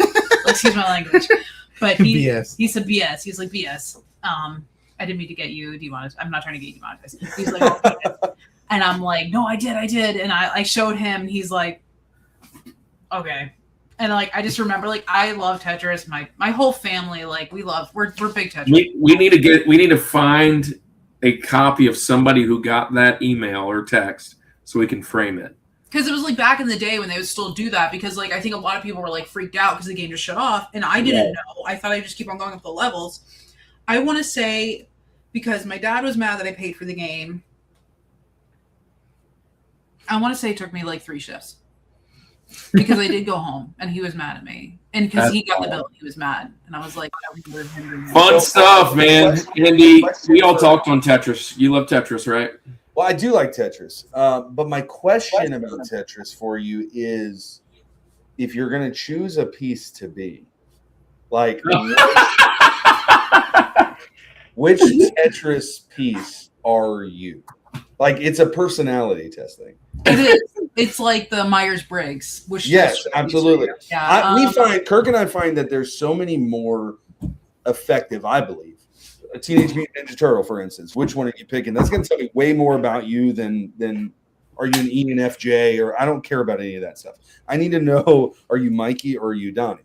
Same thing with Tetris. Tetris, it's I feel like it says a lot of which piece. I'm either the straight piece because you can. That one's like fantastic. Or I'm the T piece because I think that's like a fun piece. Those are 2 good pieces. I love it. Last pick. Serotonin. You see the straight piece come down. They do have names, I do think. They do have. I won't say they have names. So funny story. So like 2 years ago, we had these guys on. They like rank along with like reselling at the same time, and they invited us on to theirs, and they were like, "What can we talk about?" To be fair, they are not really video game people. Yeah. They're not video games. They understand video games, but that's just not their thing. They're more sports guys, and they invited us over there, and we were like, well, let's do something that you've never done that you won't ever do again type thing, because you usually have different kinds of guests. Maybe we can help you, and like let's just rank and they do a top 5 thing, and it's a draft, so you can't match. So everything's on the board, and you're trying to like kind of like how we do our next segment. So long story short, one of the guys, he's like he said, not all fairness, not really video game guys. His last pick, I think it was his last pick. It was video game characters, by the way. It was video game. It was video game characters. He chose the Z block. He said, "I'm going to choose the Z block in Tetris," and we were like, "You joking? That's like the worst piece, and it's a piece." And what are you talking about? Dude. I don't know if I could trust him after hearing that. I'd be like, that's what I'm saying. Like, it makes, like, I know. I would not loan him money after that. Yeah. Bryce said he remembers that. Yeah. Heather says, "What are the piece names even?" I think it's Z block, square.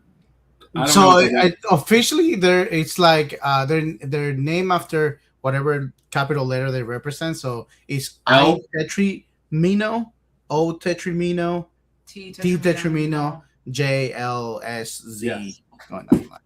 But they're called Tetrimino. Block names go hard.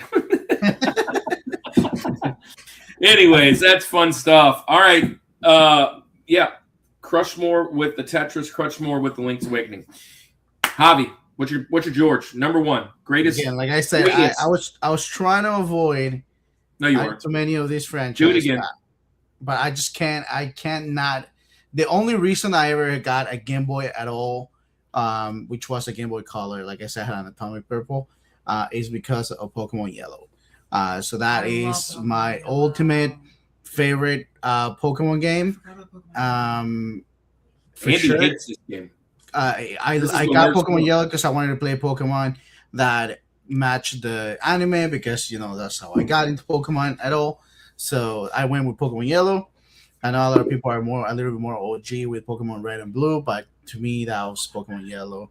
On my little Atomic Purple, I remember the only thing that sucks is that I couldn't do any of the cheats that you can do on Red and Blue because all of those were patched.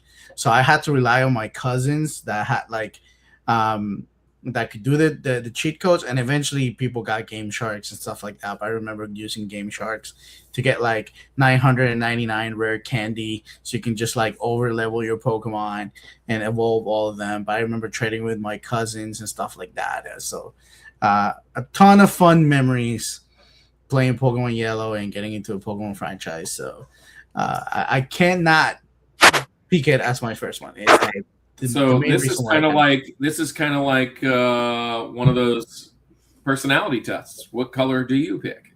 Exactly. I'm Pokemon Yellow. I'm gonna go Pokemon Go. I'm gonna have to do more research about Pokemon. I've never heard of it. Okay. Pammy, do you like Pokemon games as much as Javi? No. But yes, I like Pokemon games, but not as much as Hobby. So Retro Vault was here earlier. The female side of that crew are collecting them all. I watched her video, Adriana's video, the other day. I think she only needs a couple, maybe two. I think maybe one or two. I don't know. But yeah, she had them all like lined up on like the railing and showing the ones that she got from Siege. So it's a big. I want to say though, it does. There's another percentage that's maybe a little bit more challenging. Is your favorite Pokemon? Like, what does it say about you too? Oh, well, yeah, we already did. We just did that show, and Andy, you were Snorlax, right? It's the only answer, but yeah. And it was Inte kind of day. That's who I picked, Inte. But Ninja Turtle Donnie, Tetris shape, the 1 point connection, 4 square piece. He's giving all the personality tests. Okay. What about you guys though? So I am interested. Favorite Pokemon. My favorite Pokemon, Bulbasaur. That's a great pick. And see, if I'm going there, like starter pack, you're just going right off the bat. Number one. Wait, are we doing starters? Nah, that's just all in all. That's in general Pokemon. It could be anybody in general. General Pokemon. Okay. Bulbasaur. The starters is Charizard. And general Pokemon, I like Ninetales and Mimikyu. And then I like Litwick and Ghastly Lion. No. I like Muck and Muck.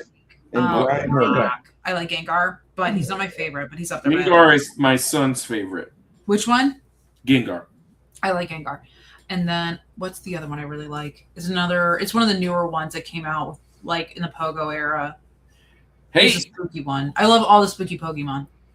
I love all the dark Pokemon. What's the little Pikachu that's like the voodoo doll Pikachu? Mimikyu. That's it. I love Mimikyu. So long story short, we were at the Augusta Game Expo, was it called? The one in Augusta. Right. And I never put that short out. We need Andy. I got a short that I did with them, and I needed shorts. We finally found a Mimi Cube that wasn't like $200, and Javi gets it for me, and we get it home, and our son immediately rips it. Like immediately.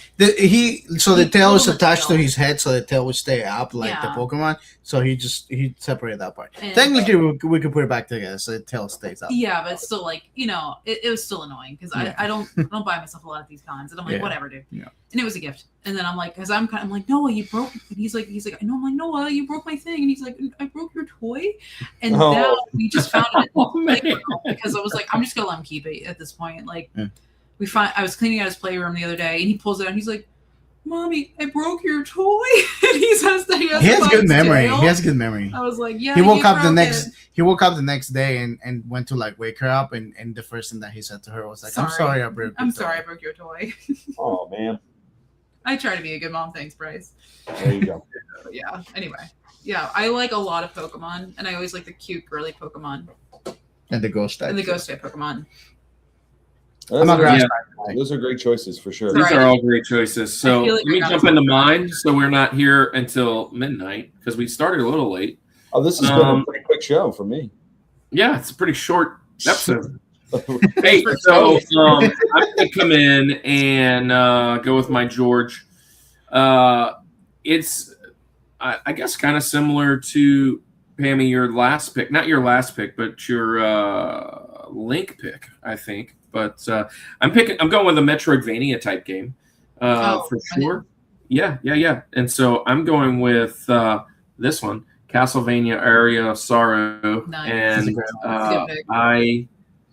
this is like the best handheld game I've ever played. I mean, I love Symphony of the Night. I love all the Castlevanias in that style, and this game is just such a blast. And Kirk looks pale like a ghost. I don't know. Maybe my lighting is crazy.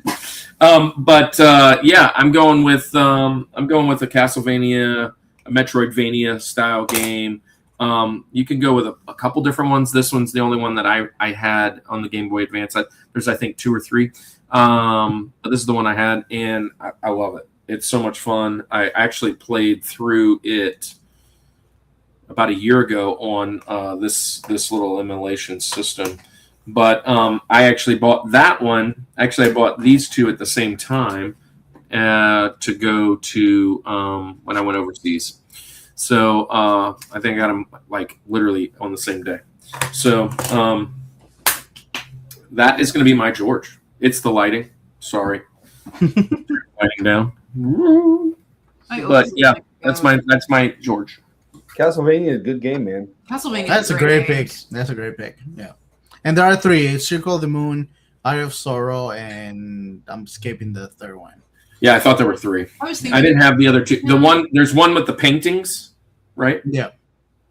Mm-hmm. Yeah, one of my criteria is I had to have played it, so that very much so limited my list. Yeah. Yep. Good games. Had fun with them and played a lot of hours. Just haven't played a lot of hours recently. So, but Castlevania is a very solid franchise. That even the ones that are not so, it's like pizza.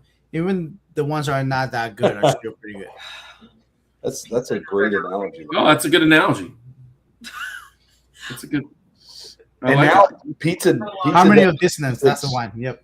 Pizza won't give you explosive diarrhea anymore, so it's lettuce. So all along, they told me to eat my vegetables. I saw a commercial I saw a reel the other day, Andy, and it was one of those teachers that I always watch, and he's like, "School's starting tomorrow. There's a reason to eat lettuce right now." Teachers, because he didn't want to go back to school. Teachers trying to extend their summer break 2 more weeks. They're like, no. Extra cheese is top tier pizza. Just cheese. Our second Rushmore show of all time. You got to go back. Was the top 4 pizzas. Top 4 pizzas. That was our second show we ever did. That'd be a fun revisit. But I don't know how much mine's changed. But I just don't know what. Well, then we didn't really do like like we actually did what kind, like from where. Oh, I did Sicily's Oh, yeah. dessert pizza. I remember that. That was Yeah, so like Oh, this the pizza cheese from this pizza. place is what we did. Yeah. I just had some deep dish pizza tonight. Pretty good. If it's from Pizza Hut, it's way up the list. All the cheese, Heather says. All the cheese. I love cheese. Because lactose intolerant over here.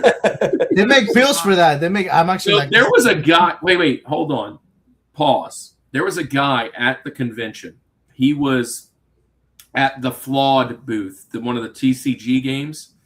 And he was handing out stickers. You spin the wheel, and it was from a small place in Pigeon Forge. And he could not eat cheese at all. And I was like, they make pills for that, just like you said. And he's like, no, they don't make pills for this. But he goes, well, maybe they do, but I ain't taking it. The reason he couldn't eat cheese was because he had a fear of dairy. A fear, like a real fear. And he named out the fear, and he's like, I'm deathly scared to eat cheese or eat dairy. I was like, what? Okay. The behavior. He was at the Flawed table. The person. So that my son was like, Dad, I want to go get some pizza. And he's like, oh, no pizza. So he feared dairy. Would you say that he's a coward? Oh my god. Hopefully I see him next year. I'm dropping that. He's probably the wheels were turning the whole time you were talking about. I'm like, I gotta go. Fear of cheese is called. He had a name. It was called turophobia. That's why. A rare and specific phobia characterized by anxiety, panic, physical distress triggered by the sight, smell, touch, or thought of cheese. Get out, Andy. Go. Mecha Otaku, what's up? Get out, Andy. Go. Yeah, I'll see myself out. Yeah. Anyways, all right, Andy, finish our George. Yeah. Okay.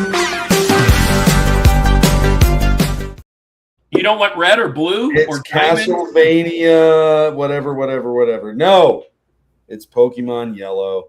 Yeah. I think I would crash twice. That is the go-to, absolutely. For all the reasons that we said, I say it every time I'm able to talk about Pokemon on the show. Pokemon is so good of a game. I'm not an RPG fan at all, but I will play it if it's Pokemon. And I don't really. I mean, I wouldn't say I'm not an anime fan. I just never really watched much anime. But I'll do it for Pokemon, and it is absolutely the best. I grew up with it. Again, Pokemon coming out in late 90s. Just it was my childhood. It was what I came and watched when I came home from school. It was the cards that I traded, and then you get it on the game, and you can play these things. I loved Yellow because you get Pikachu, right? Again, now Pikachu's not the go-to guy, but of course we love Pikachu. He's the face of the franchise and everything. You get him in it. I love kind of just like you said how it worked in elements of the show. You get some of those things in Yellow more than you get, or when you didn't get that in Red and Blue.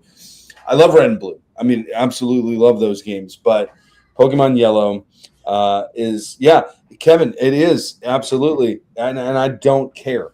At all, because you put Pokemon in your RPG and I will absolutely love it. It doesn't matter, it's Pokemon does enough for me to overshadow. I'm seeing if I can find the Nightmare Before Christmas. Yeah, but it's not on here. Pammy, what system is it on? It should be on GBA. The Pumpkin King. Nightmare Before Christmas is the Pumpkin King. But I'm going Pokemon Yellow. It's the go-to. It's a good pick. Can't go wrong with Pokemon. That's a great pick. Can't go wrong with Pokemon. I just think that it costs so much right now. It's so expensive. Like when I find it places like, I mean, I say so expensive. It's more than I want to spend when I'm somewhere. You know what I mean? It's like I don't know, but and to think that Pokemon has it's the same thing as Tetris. Like if Tetris was at the beginning and really lit up the fire for the Game Boy, Pokemon was the thing that really just just when Nintendo thought that they were over the Game Boy, they were already starting to think about the next thing. Pokemon comes out and then somehow gives it life for like another few years. Yeah. Because they were already thinking about doing the GBA by the time that it came out, but because of Pokemon, then that's when they did Pokemon. They Found did it. the Game Boy Color. You found It's it?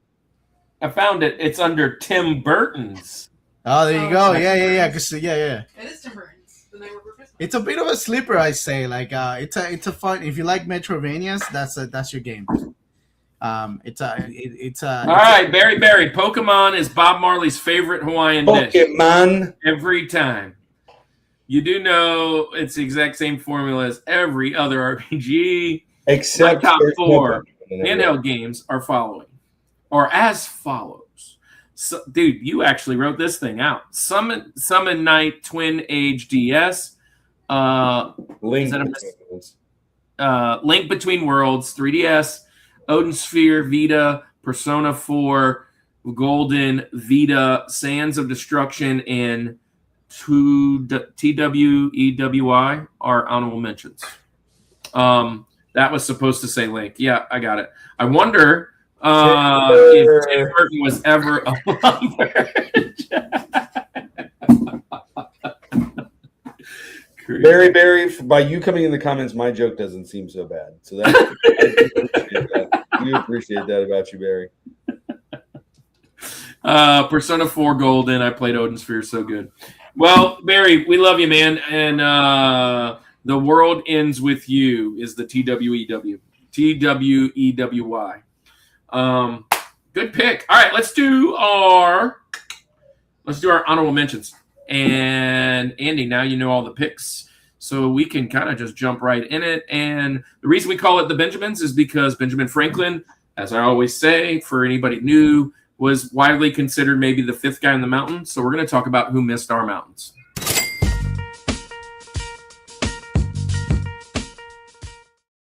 All right, so it's the same order in the first round, and it goes backwards and forwards and backwards. So Pammy, you're up first, but you also get the last pick. So what is the one game that missed all of our mountains today? Now remember, once it's said, you can't say it again. So none of the picks before, and it's kind of like a draft. So if you know something that maybe Javi wants, so you can take it.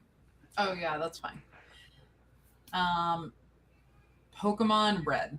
Hey, there you go. Good. Let's just go through all the colors. Pokemon Red, of course. And I felt like many of these were going to get said today. So so now 3 Pokemon are gone, dude. Pokemon Red. I loved it. And It's good She still stuff. has her childhood copy too. I still have the original copy. Yeah, that's Yeah, I have a few childhood copies hanging around, but none of them are Pokemon. Her mom played that too when she was pregnant with her brother. I love that story. So Yeah. do we have time It's for story pronounced Tui. Oh, okay. Yep. Thanks for helping me out, Mecha Otaku. Hey, we'd love to have you back on. So I'm glad to see you hanging around. Andy looks 16. Yeah, because he shaved his beard for missions. Yeah. That's a great video. It was live. He's actually sumo wrestling. So Yoshi Island was fire. National Ref Ball League, welcome in. It's the first time I've ever seen you here. So welcome to the Summit Squad. Thanks for being here.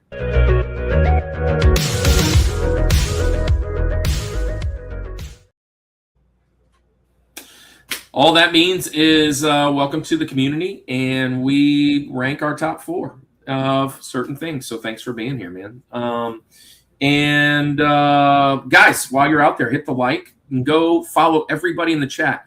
So and support them. That's really I think I was too old for Pokemon. Otherwise, I would be all in it too. Javi, which Pokemon are you picking? I'm gonna go with Donkey Kong Land. Donkey Kong Land. Yeah, Nice. which I recently just played. I played on the Chromatica from Retro Stuff, but great. I mean, if you like Donkey Kong Country, just give it a try. It's just basically Donkey Kong Country on the Game Boy. So I love very that. fun game. I love that. I'm gonna go. So I'm going to go with, well, save that one because I think that one will last till later. I'll go with, you know what? I'm going to go with a game I don't have. I only played it on this. I never actually owned it until this, and I wanted to play it because it is an ode to my favorite Zelda of all time. I'm going with Link Between Worlds. That was just mentioned here. Awesome. Yep. Yeah, I'm going to do that one. So I love that Zelda. It basically is an ode back to Link to the Past. So really fun game, kind of remaster, redone. That's going to be my first pick out the draft. Andy, back to back. Yeah, I'm going to go now. Refresh my memory. Which Mario game did you pick earlier?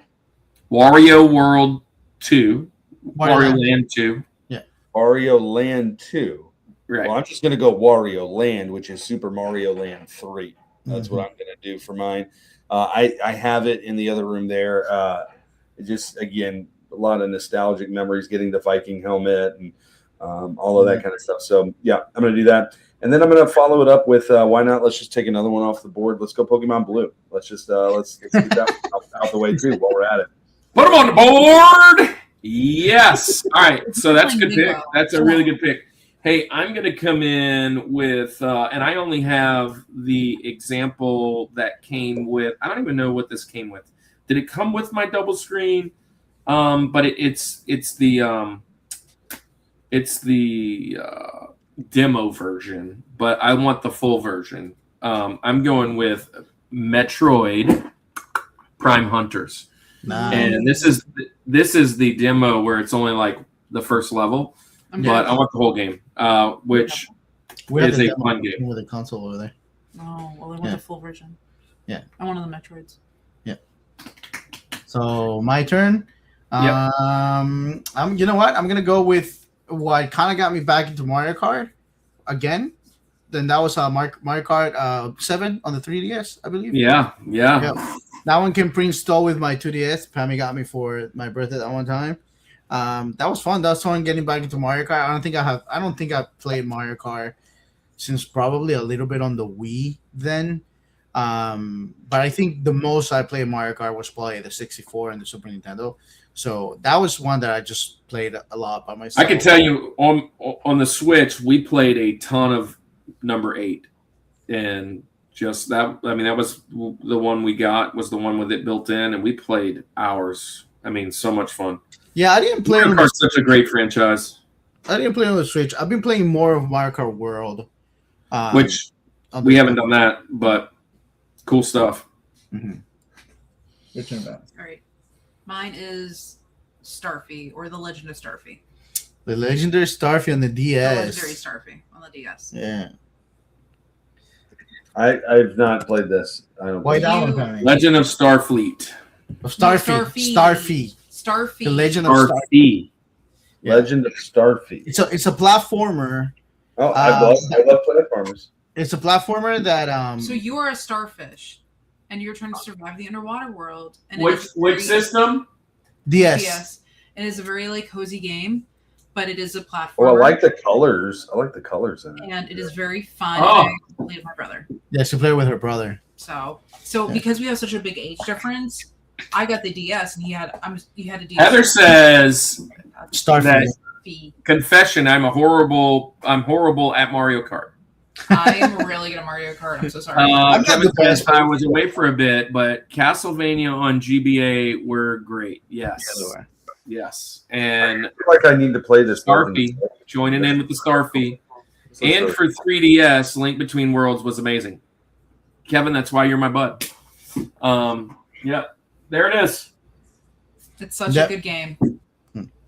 Again, a bit of probably like a sleeper for a lot of people. They don't realize it's a fun platform. Our second time at CG, no one had it. And we'd be like, do you have a Legendary Starfy? And they'd be like, yeah. No, she was looking hardcore for that game. By the time I found it, it wasn't even the original box. It was, and the game was a mess. He ended up replacing it for me. Yeah.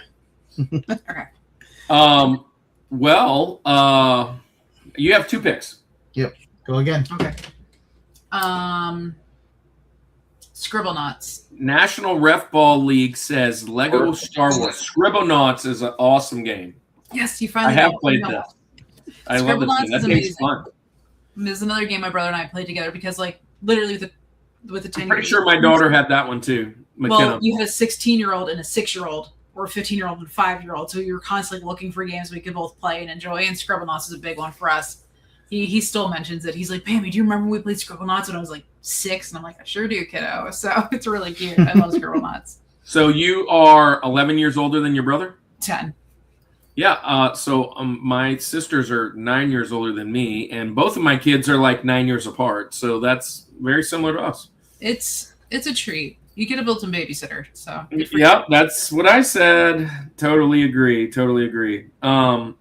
Yeah. So what's up, Javi? What's your next one? All right, I'm about to steal this one if you had it on your list because, for all the Tetris talk, I'm actually surprised nobody has mentioned Dr. Mario. Hey. Yeah, dude, that game is fun. Dr. Mario for me was the game where I was like, I'm okay with not playing that. Like, I wanted all the other Mario games or Tetris. I love Dr. Mario. Dr. Mario was saying it's a bad game. Mario. I just need to play it as an adult. I wasn't into it as a kid. I don't the music think that I alone ever is was legendary. interested in it. Hey, so National Ref Ball League, I just threw you a wrench, which means you can share your channel. Thanks for being here. Ah, man, Dr. Mario, the music slaps. Yes, it does. That music is awesome. I love Dr. Mario. I have it right over there. It's one of the original. Isn't the theory that Dr. Mario is not Mario, but it's like a cousin or something of Mario? Which have you ever heard that? Yeah, I don't know. Well, like, he's a doctor and a plumber. All right, so my next pick, Andy, I better pick this one really quick before you do. Oh, Final Fantasy? You're getting. I would hate for you to steal this, but yeah, there's my Final Fantasy, and dang it. Hey, so Pixaparts, you said adventure. I like adventure tremendously, but I love this one, which is Legend, which is the start of the other kind of route for them, the Secret of Mana style stuff. But yeah, man, Final Fantasy Legend, there's going to be my next pick. All right, I'm going to go to the character that we have not mentioned yet today that I think, a ton of people hungry.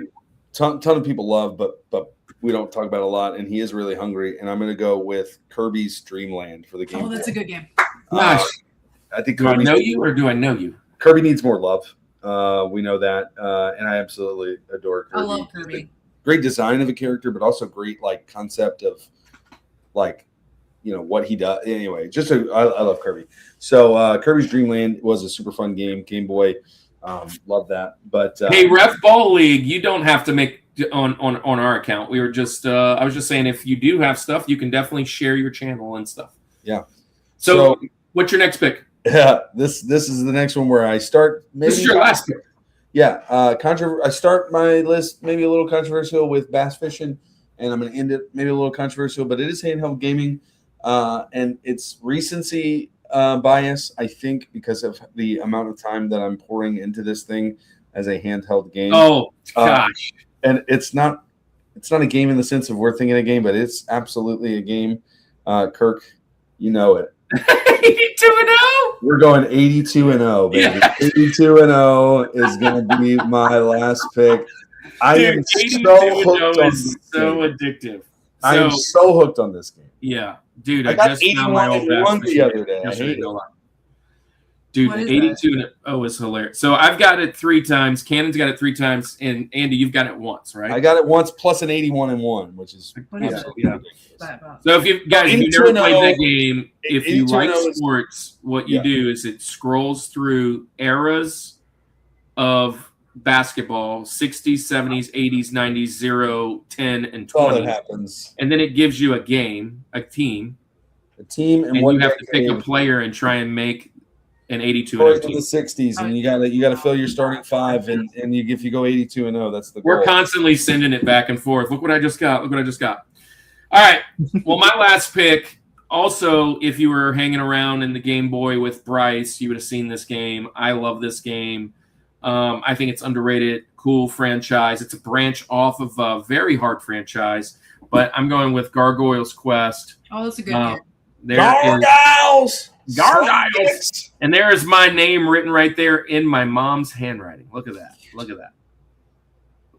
So, awesome. That's what I'm finishing up with. Gargoyles Quest. Firebrand. All right. National Ref League says he just found his old bass fishing game yesterday. No lie. Did she write your name in your undies too? Yes, she did. Yes, she did. No, she did not. Your tidy whities? My underoos. I need my night-night underwear. Yeah. Unwell. On your All right, so Javi, last pick of the draft. Alrighty. Thankfully, I had this one in the back of my head because Andy just stole one of my last ones. But I'm gonna go because I played it recently. This is not one that I played as a kid. I just played it recently. Again, same as Donkey Kong Land, but I'm gonna go with Super Mario Land for the Game Boy. The first one. Because I'm playing through a lot of these games that I never played as a kid, so I gotta start with the first one. So I have the first one, the second one I'll play eventually. But yeah, the first one, Super Mario Land, great. Just another great Mario game that kind of like tries to do its own thing under the limitations of the Game Boy, and I think they did a great. I love that a lot of the Game Boy games also are kind of like a quick, just quick enjoyment, quick entertainment, because a lot of them are not too long because they're you're supposed to play them kind of quickly. So I love that. If you ever want like something where you can just play, finish up, not have to spend like days finishing and stuff like that. It's great. It's great system to find games to do that. Ref says all I got is dingleberries in my undies. Mecca, you're back. Well, welcome back. You missed all the fun. All right, Pammy, finish this off before we go home. Oh, we got one more game if we have time. Serious question: is Mario 64 better than Super Mario Sunshine? Yes. 1,000 times better. So I like Sunshine. I'm playing it right now, actually, but it's 64 is top tier. That game. So, Pammy, what's up? Your last pick. Last pick? Do I get an honorable mention, or is this my last pick? No, this is your last pick. This is your honorable mention.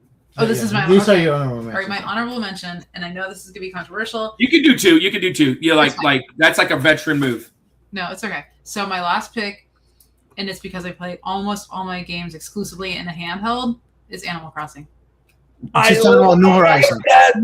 She's talking about New Horizon. When you said Nintendogs, I was sitting there going, I bet she says Animal Crossing too. So Animal Crossing, I literally text one of my really good friends because she's like, should I play Animal Crossing? And I text her back, you can bury me with it and make sure that Javi does it. I love Animal Crossing. So I was a nurse during COVID, and that was like, I didn't want to switch. I told Javi not to buy me one. I started playing Animal Crossing, and I love that game. I still play that game. I've redone my island a bunch. I get sad and mad with certain villagers on my island. I am emotionally attached to my Animal Crossing. She plays Pokopia because of it. I like that game for me is like during a time when everything else is hectic, Animal Crossing was my calm. It was like, okay, well, you know what? I'm gonna finish this shift. I'm gonna play Animal Crossing, and no one else in the hospital played it. And I was like, you guys are missing out.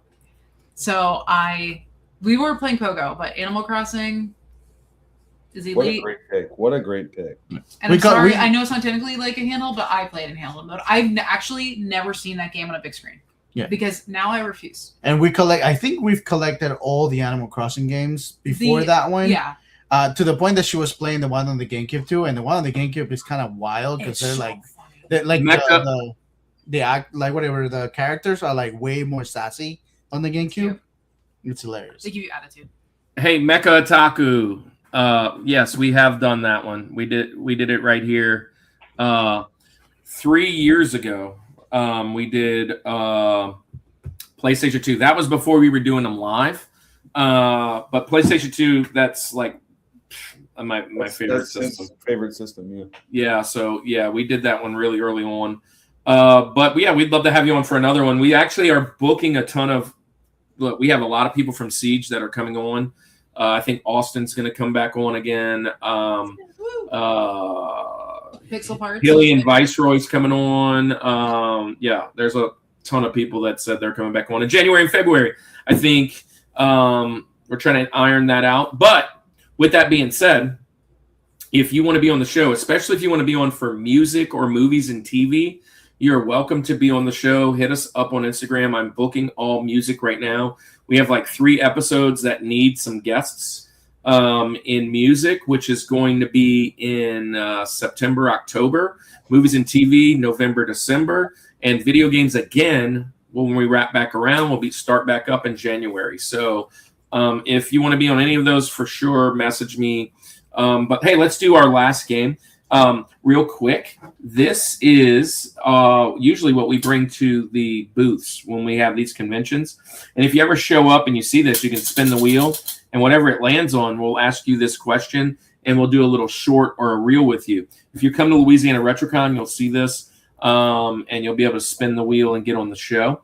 I would have brought this at Siege, but again, I asked Austin if we had a table, and I didn't get the information until it was too late. So I didn't bring everything, and we stayed down there. Austin so went so hard this year. I can't imagine. It was crazy. Yeah. Crazy. So, and by the way, we're in for next year. So I'll have this at Siege next year. I'm telling him, yeah, I want to take it. So yeah. So I'm going to spin the wheel. There's like 16 games on here, but we can only play half of them because the other half we'd be here all night. So if whatever it lands on, I already have the game ready for you guys, and it's all on handheld. Let's see. That sound. No, we can't do that one. So we'll go to the next one, which is hot take.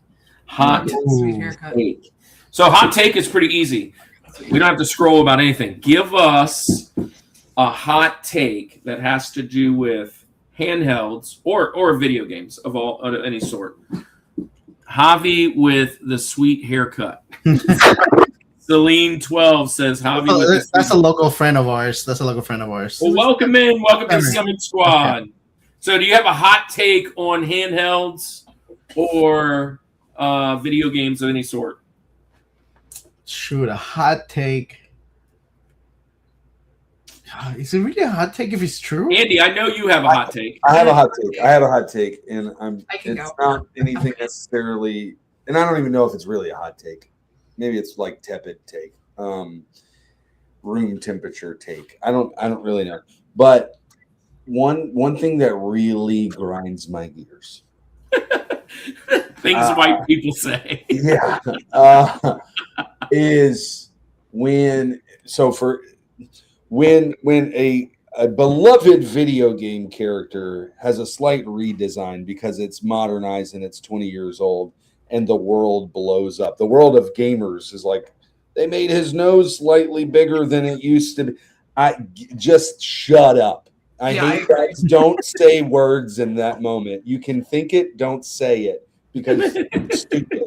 Let people redesign things.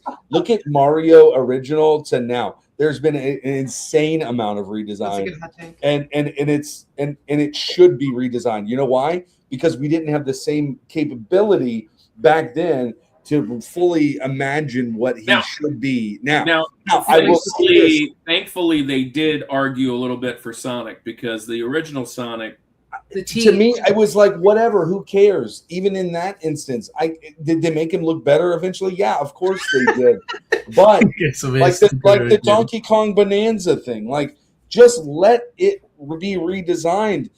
It's not your character. You may think it is because you grew up with it, but it's not yours. You have nothing. Yeah. Anyway, that's my hot take. So all right, I just thought of one. And you can actually put this in the short if you want it, because it'll make the cult following of this game very, very, very, very emphatic about it. And I kind of already said it before, but it is handheld related because my hot take is that Link's Awakening is a way much better game than Zelda Majora's Mask. I knew that was coming.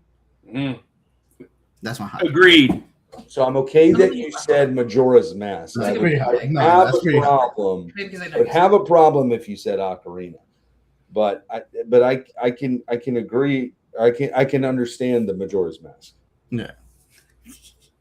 Yeah. Now if you said I've had was discussions out. online with Majora's Mask fans, and the thing about Majora's Mask is a very polarizing game, but Yes. the thing is that the one side of the polar is very, very Side of the polar. is very, very enthusiastic or passionate. Side of the polar. Is that the North Pole or the South Pole? That, I don't know, but wherever they are, they're very, very enthusiastic and Very passionate. polar. There, Mecha Otaku might be on it. There was lot I of have guys- I have a hot take but Pammy, you're up. Go. Okay, my hot take is handhelds are better than consoles. You could put that on. You could definitely make a short out of that. I'll say it again. Put yourself Handhelds in are the better so you than can put it in the consoles. shorts. louder for Say the it again. people in the back. There's another one. My hot take is that handhelds are better than consoles. I love that she moved over. That would be a great. Hey, listen. Just throwing it out there. That would be a great one of those setting up for my Netflix documentary. Right? Oh Hey, yeah. so I got one, and this is something. I mean, it loosely has to do with video games because it had to do with Siege this week. And it's a hot take, I guess, for a lot of the people there because I couldn't figure it out. I was like, whoa. I love when you get to go to these conventions and you get to see like these big, like superstar people that have been in movies and things. I ain't standing in line No. Me neither. for 2 hours to talk to a YouTuber. I'm not doing it. and you are a number two, also not standing in a line hour or two for a guy who voice acted a video game. I don't know. Very I'm hot, just not doing it. very hot take. I know. I'm not doing it. I'm not doing it. So, Because here's the thing: when you get up there, it's What? like they charge you. they charge you. Not only are you standing in line, but they're charging you for that. Now, I can see like some of the smaller guys that didn't make a bazillion dollars, but when I get up and it's like, you know, somebody that was like when I went and saw Sergeant Slaughter, right? I'm like, dude, you are rich. I don't need to pay you $100 for you to sign this. Just sign it. But the thing is, though, the more money, the more affluent they are, the more they charge. Right. I've been going to cons since I've been like 16. It's and crazy. because we're in Atlanta, so we're the home of Dragon Con, and those get insane panels. So there was someone I really, really wanted to meet, and I knew it'd be a long line. I was first in line to meet him, and I just stood there. He wasn't even at his booth yet. I just stood there. He walks up and he's like, "You are first." that's And I'm right. like, "What?" Wadsworth for president. A Wadsworth Oh for yeah. president. Well, that's because Celine and I are the same person. So I'm like, you keep on meeting friends I have a lot of similarities with. So, but what I'm saying is like, so I stood to meet him, knowing what I was getting into though. Like that was like the biggest reason why I paid money to go to the con is because I want to meet this. It's a show I really like called What What We Do in Shadows. And I want to meet the whole cast at one point. It's like a goal of mine. But I also met the voice of Gur, and he was really, really nice. And I was really Now- young. And I Now, always- with that being said, Andy, did you see that I picked this up? I did, and I know why you picked it up. And you're talking about standing in line. Let me just say this real quick, okay? I don't think there's anyone that I'm standing in a line 2 hours, a person to talk to. Like, and Jesus Christ is probably the only one that I would stand 2 hours. Like, if you're not him, then we'll talk another time. I will say, like, if that happens, like, whatever. Well, You're a YouTuber. listen. I'm just going to say this. I'm going to say this. Scott the Woz was at the thing, Yeah. and he's got a great show. He's like more for the millennials. I know. Like I get it. Like he's got like 5 million subscribers. His freaking the line went. So first off, it's like the biggest convention in the world, and it went from one wall to the next, then down the next line, and I was like, what is this line for? And I walked it, and I was like, oh, this is for Scott the Woz.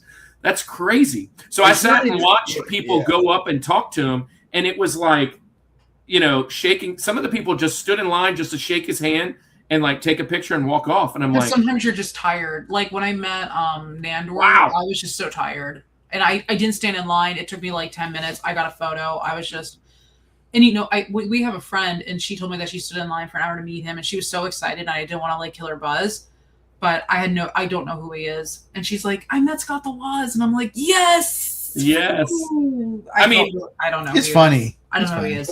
anyways, I wonder how he took it. Was this his first con No, that he's done this? no. But like he was way set up. the line was wild, and it was like that almost all 3 days. Yeah. It was nonstop. Every time I walked over there, I was like, Kirk, that what just is gave me going an on idea. over Him here? and the guy that's the voice actor for K-pop Demon Hunter both had like stupid long lines. They just gave me an idea, Kirk, for our next con. For RetroCon, we should try this. We're nobodies in the YouTube world and the con world. We should put a sign on the front of our table that says "Line starts here." You should. Just in case there was any confusion. This is We weird. should bring like Please some. ask my handler before talking. We should bring some like movie theater ropes. Like, Yeah. Oh, yeah, absolutely. so you have to wind in. Yeah.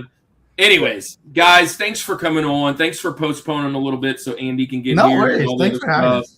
It's Can't always a wait joy to seeing have you guys back. on again down the road. You guys have such an amazing channel.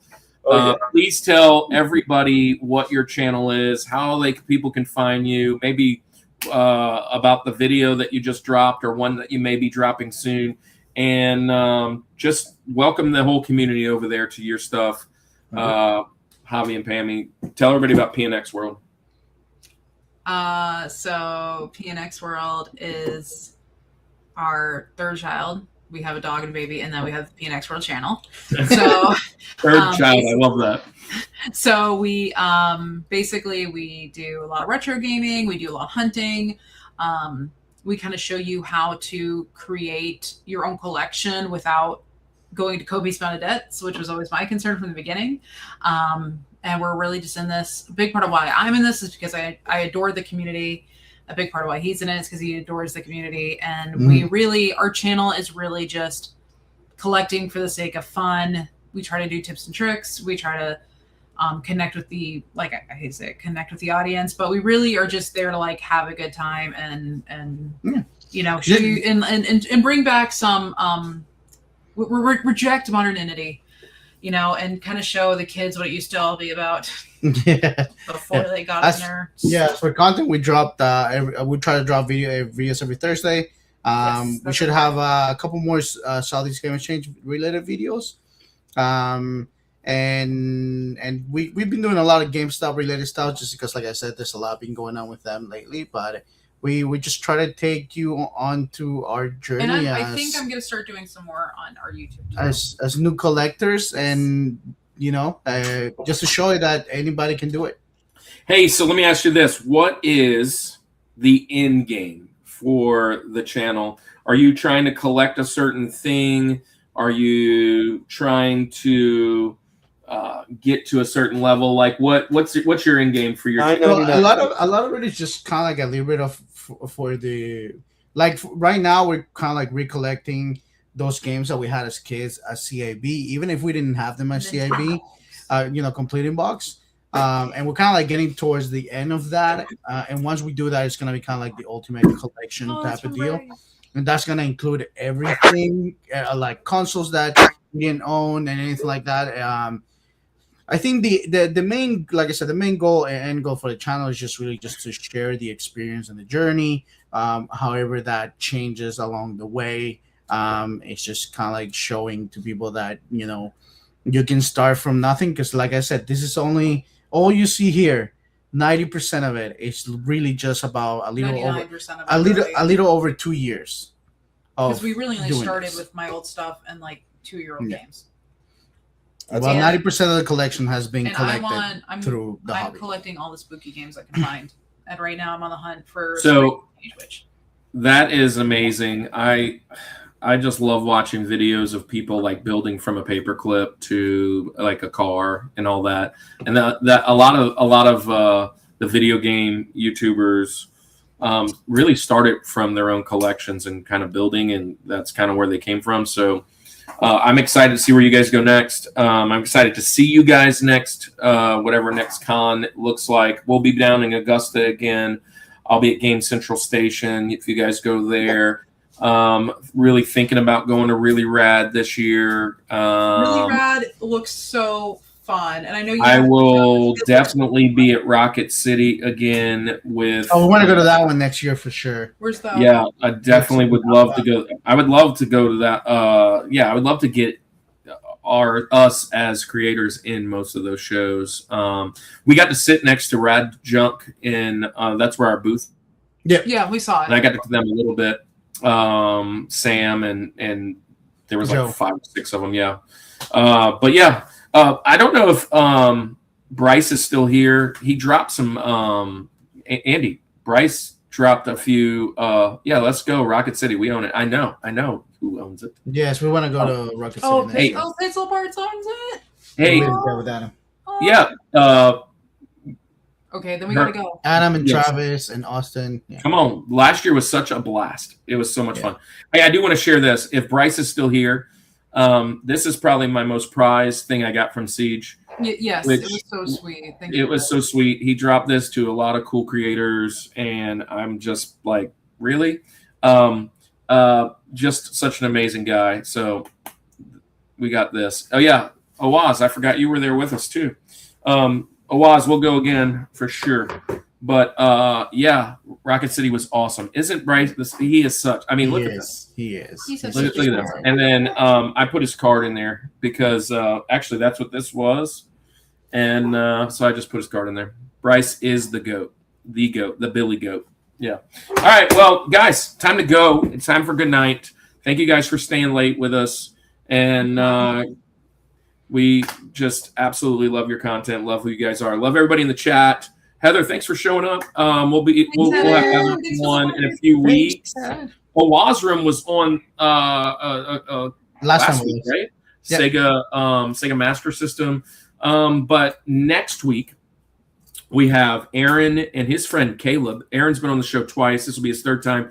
We're talking about video games we would like to play for the very first time again. Ooh. So that's a big thing Hobby's into. I kind of think about it's probably going to be ones with very immersive stories or like twists so that you can do it again for the first time. Or maybe that very first game. It's going to be interesting. And then after that, we actually have Bryce and Monado Max. We're doing Switch games. Both great. We're doing top 4 Switch games. And then Retro Beard, Heather, which is Pixel Parts, and RNG. They're doing comfort games. Those are all of our friends. Retro Vault is coming on. They are doing I'm not sure. I can't remember. And what's Retro Vault doing? What's Retro Vault? Oh, Game Memories. They're doing Game Memories. And then there's one more. Oh, Tony from Game Central Station and Nintendo, Nintendo Land. They're coming on and they're doing video game collectibles. So that's the rest of our video game series, and then we'll be jumping into music after that. So we love you guys. Easy. Symphony of the Night. Easy. Yeah, I get it. Kevin, love you, man. Next week, Kevin, I'm in town going to Louisiana RetroCon. You definitely need to come with me. So in Gonzales. So anyways, everybody, it's time to go. Andy, tell everybody good night. All right, well, PNX, thank you for being here, everybody in the chat. Thanks for being here, Ref Ball League. Yeah, oh yeah, thank you. And I love when new people hang out and hang out in the chat too. Kind of like you said, it's all about the community. That's what we love. So yeah, hit that like button, get it out. Yeah, so let's say goodnight like we always do. This is the Rushmore Show, where it's all about your top 4 and nothing more. Peace.